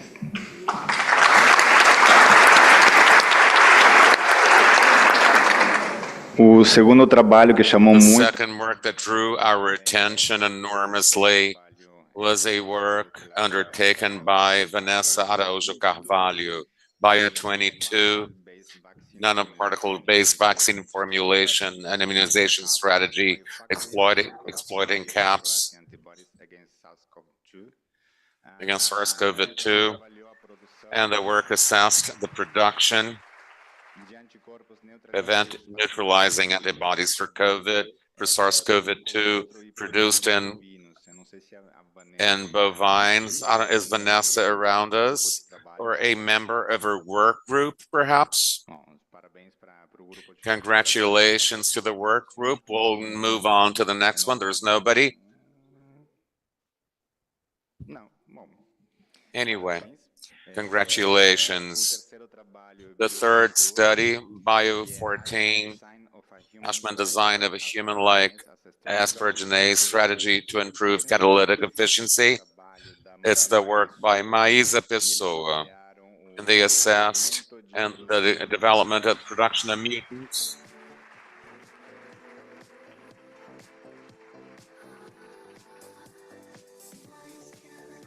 Ali já está vindo, ótimo. She's coming. She studied immunogenicity. I will invite Professor Marco Paulo to deliver the awards.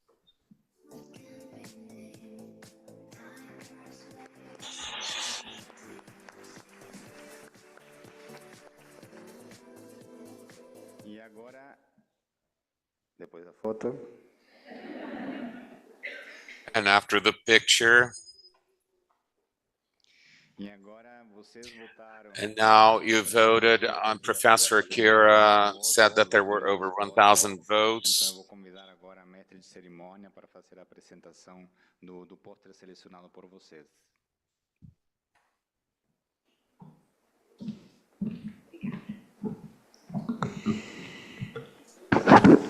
Bem, convidamos então para a entrega do prêmio Pôster Popular. So I invite you for the most popular poster, Tatiana São Juan. Por favor. Please. Boa tarde a todos. So good afternoon. The most popular post is a category to award the most popular post. And so it was a popular award, and it's a institutional acknowledgement for the most voted work throughout the event. So the audience were able to access the application and vote for the chosen poster. We had more than 1,400 votes, and the chosen vote had 120 votes, 400 and more than 400 visualization and 33 comments and 110 visualization. So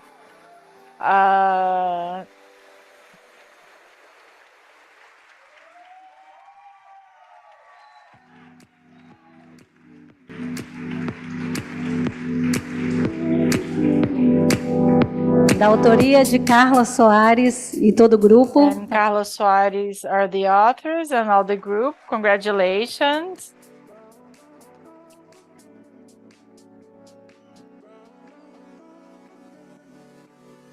You could put some joy upon my face. Oh, sunshine in an empty place. Take me to turn to, babe, I'll make you stay.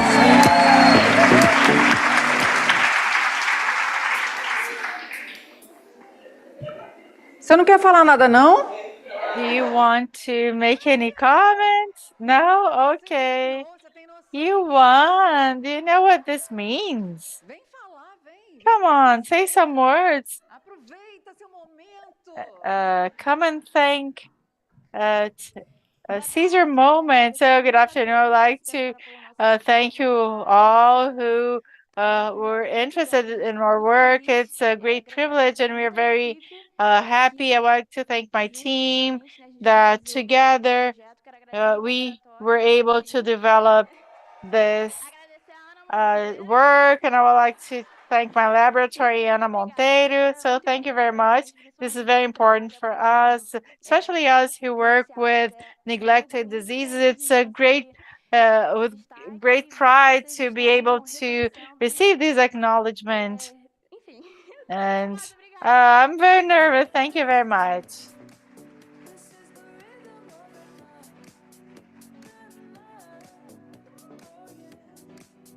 E agora convidamos para a entrega do prêmio. So invite for the Young Talent Award category Henrique de Azevedo Pena, the Vice Director for Reactives and Bio-Manguinhos, Toninho Ferreira.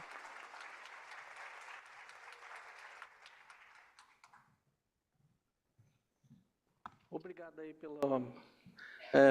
pelas palmas. So thank you very much for the applause. And I think that this award has a very great symbolism, which is our future. Our future is in the hands of the young scientists, and today we have a certain difficulty of involving and somehow seduce the youth for our area, but they're absolutely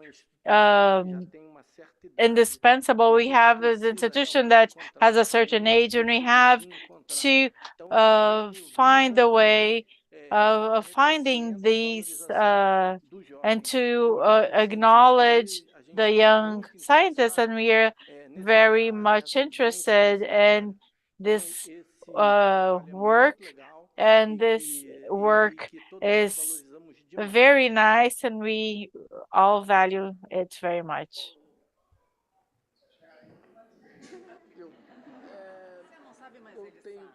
Eu sei. Então, a premiação de jovens talentos que So the young youth, younger than 26 years old, the first one is Henrique de Azevedo Pena Award. He was the first physician to identify the visceral leishmaniasis, and he was important in the production of the yellow fever vaccines.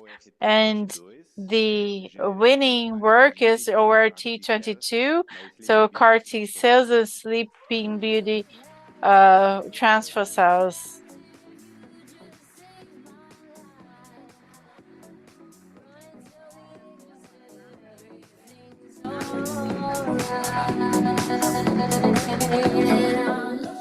Não, tranquilo. O trabalho teve como objetivo o So this desenho work has as an objective to design of CAR T cells in mononuclear cells.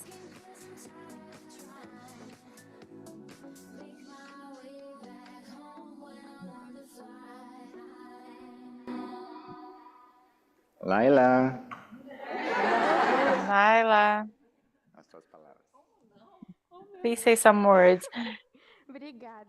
Okay, thank you. Thank you very much. Thank you for the commission. And I was mentioning that this international symposium, so that we don't need to pay to participate, to attend. And thank you, Ana Montero. You are wonderful. Thank you very much. Congratulations. So we invite for the delivery in the Vandra Sagas Award, the Vice Director of Innovation of Bio-Manguinhos, Ricardo de Godoy.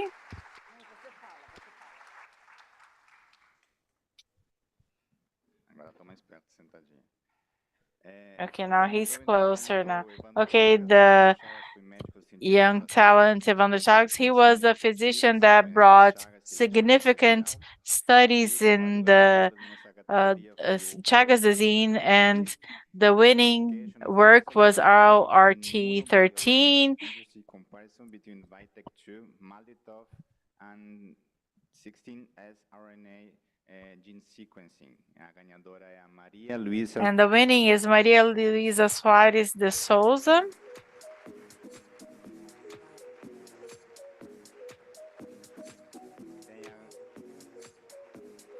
Tem alguém da equipe de trabalho, o Marcelo? Is there ones from your team and the work team? Marcelo, Luciana. Okay, maybe it won't be possible to hand the award. Thank you very much. We'll move on to the next.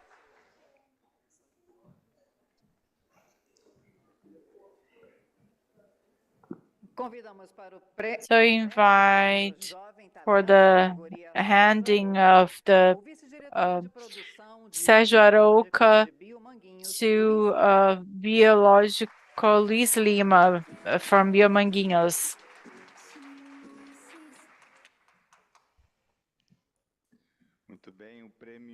Well, the third young talent, Sérgio Arouca Award, who was a sanitarian physician, and he brought many improvements for science and medicine in Brazil. He was responsible for, one of the responsibles for the unified health system, and he acknowledged this is a very important right for everyone. The winning of the is ORT19 and Ignaces on the border of Brazil and French Guiana, and the winner is Esther dos Santos. So the winner is Esther dos Santos Mota.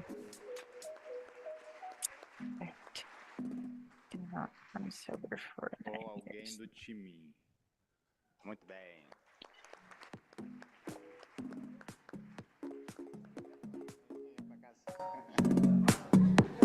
I used to run seats were wise when I gave the word. Now in the morning I sleep alone. Sweep the streets I used to own. I used to roll the dice. Feel the fears in my enemy's eyes. Em nome de todo o pessoal que colabora nesse projeto, So, on behalf of everyone who collaborated in this project, I would like to thank the Scientific Commission for acknowledging us and to rewarding this our work. So, invite for the handing of the main award, Alcides Godoy category and the Vice Director of Bio-Manguinhos, Arthur Couto.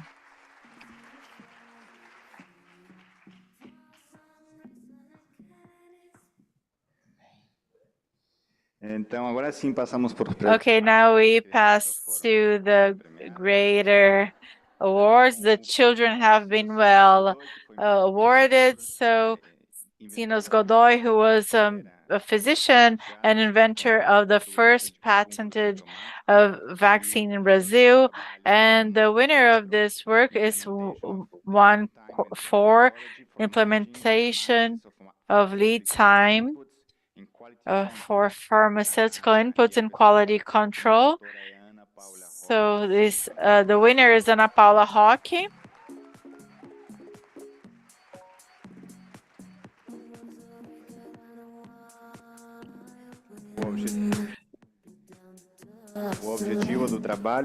The objective of the work was to evaluate the efficacy of the implementation of the sulfur quality assurance in a country as Brazil with limited resources. Time is money, so we will pass the floor to her. So good afternoon. I would like to thank mainly the team that worked together for this award, and it's more 200 people, more than 400 hands that were responsible for this work. Thank you, the commission. Thank you very much.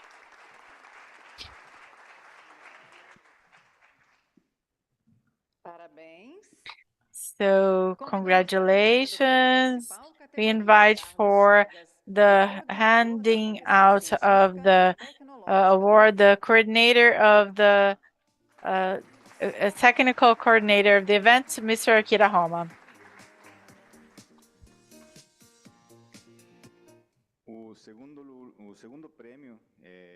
So the second award is the Carlos Chagas Award. He was a physician, microbiologist, and scientist. He dedicated his work to the Chagas disease and malaria, and he's internationally recognized in the complete life cycle of malaria.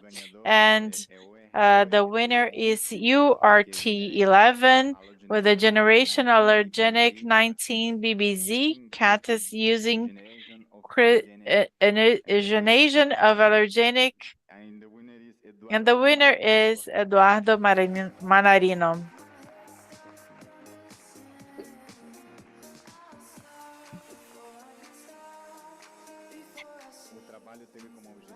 So the work has an objective. The work with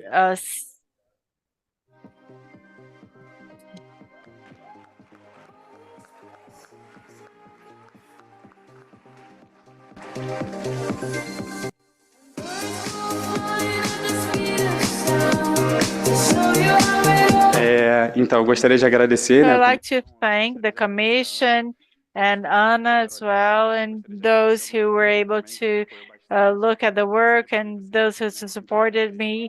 And without them, this would not be possible. Thank you very much.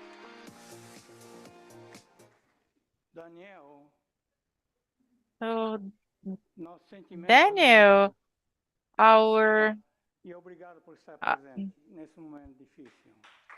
thank you for being here in this such hard moment. We our condolences, and we are very moved with the situation in Rio Grande do Sul. We invite for the main award category, Oswaldo Cruz, Director of Bio-Manguinhos, Maurício Zuma.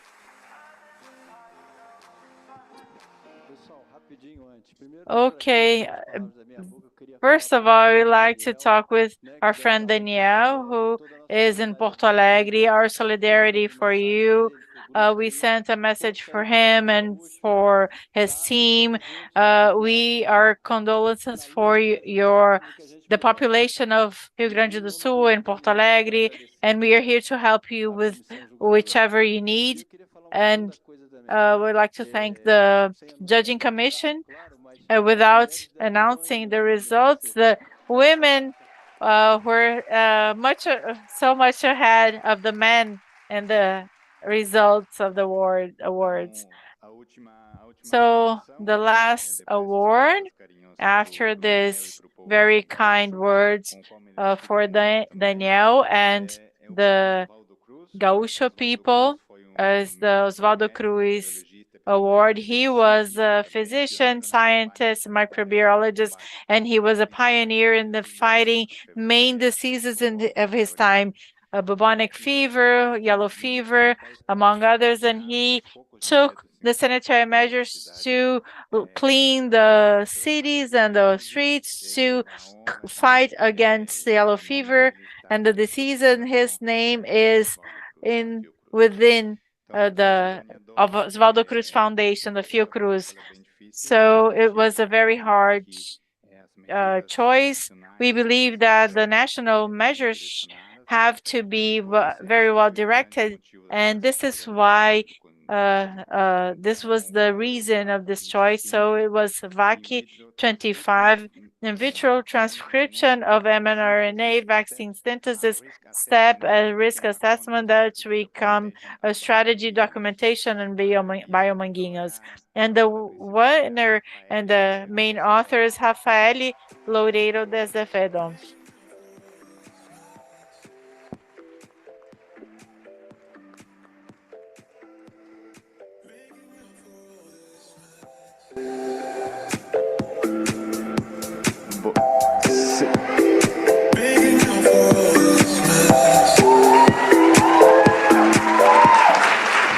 Por favor, si todo grupo de esa premiación. If the whole group could come here to receive this award, please, the whole team. Come on, guys, please.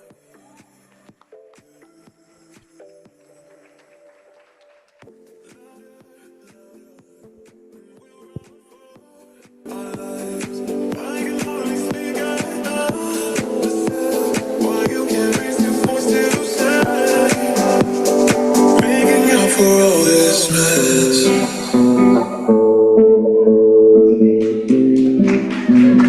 making up for all this mess.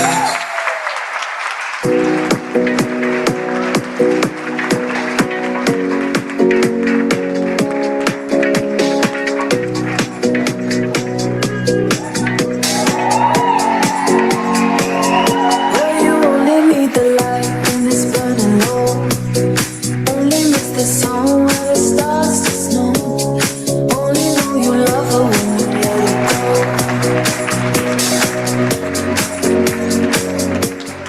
go. E a gente convida para umas palavras. And we would like to ask you to say some words.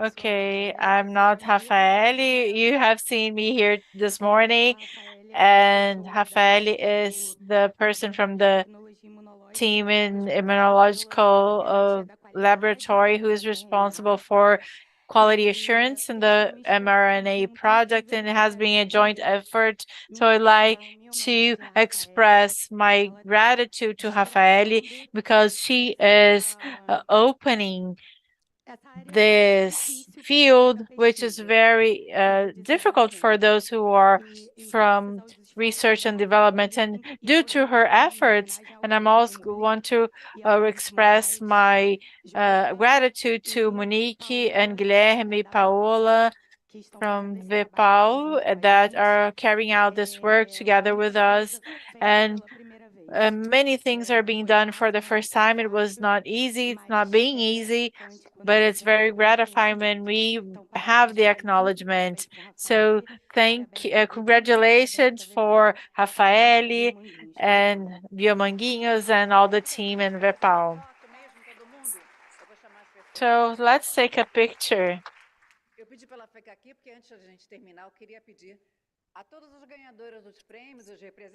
I would like to ask all the winner awarded with the prizes, the awards, please to come here to take a picture with Bio-Manguinhos board. All the winners and also Bio-Manguinhos board, please.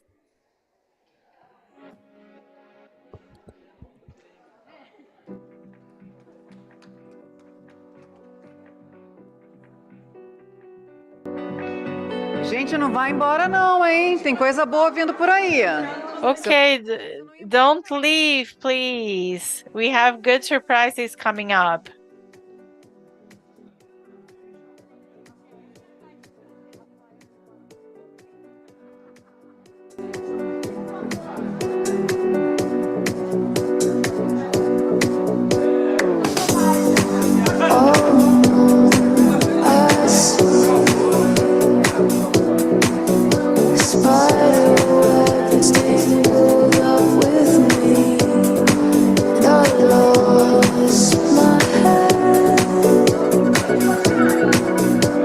Deixa eu convidar também todos os autores, I would also to invite all the authors, poster authors to come here for an official photo, please.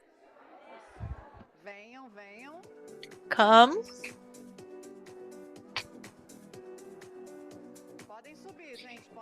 Come up, please.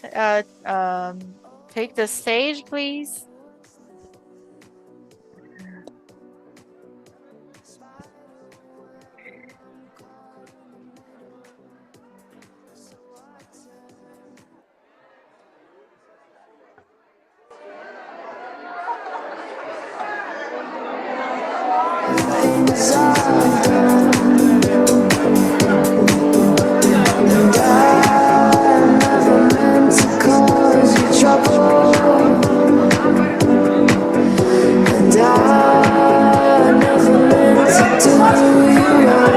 Gente, vamos fazer uma coisa então? Os autores, vamos vir todo mundo? Todo mundo vamos vir para cá? Come over, please. All the participants, let's have a great photo. And this is a historical photo. Please come and join us.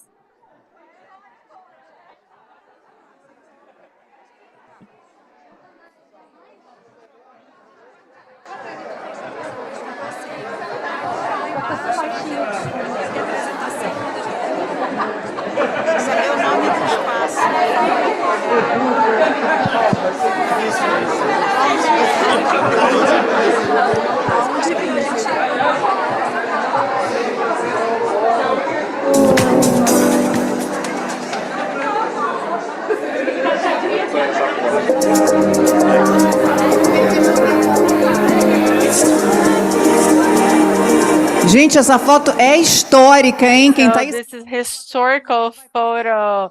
Those who are in the audience, you're going to miss it. Come on.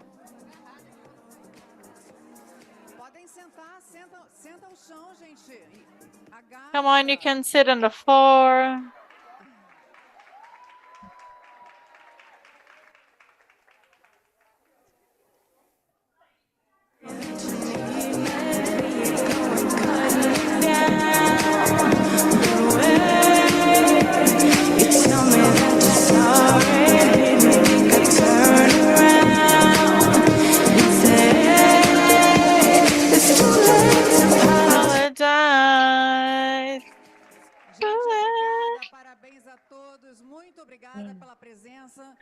So thank you very much, you all. Thank you for being here, for your presence.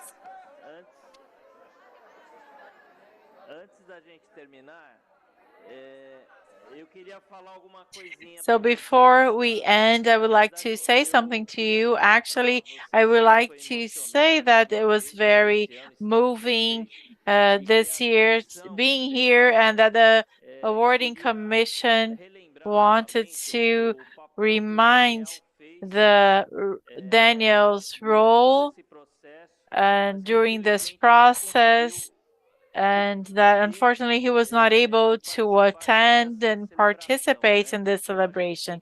So we feel very much, especially in this hard moment. We understand, but we like to pay homage to Daniel and to the people from the Rio Grande do Sul state. And finally, I would like to say two last things.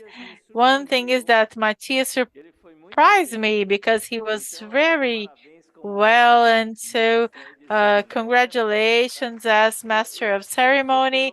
I think that overcame Marco Antonio in a way that I was very much surprised. And the other thing is that I would like to say in few words about Zuma's word regarding the women, but I'm going to say it a little bit differently. I think that Toninho was mentioning is that is the young people, the youth. And if you're going observe, I have more past than future, and you have more future than past.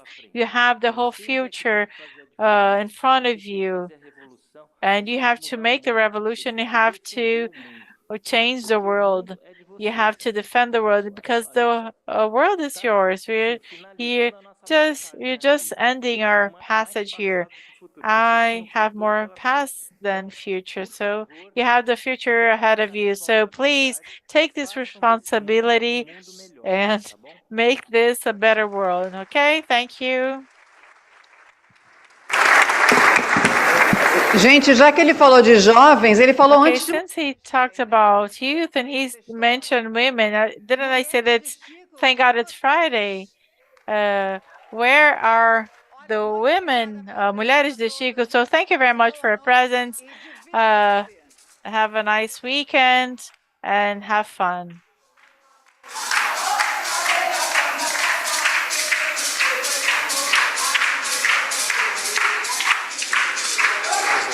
Olha, vocês podem seguir, viu? Podem segui-las, que elas vão lá para a tenda.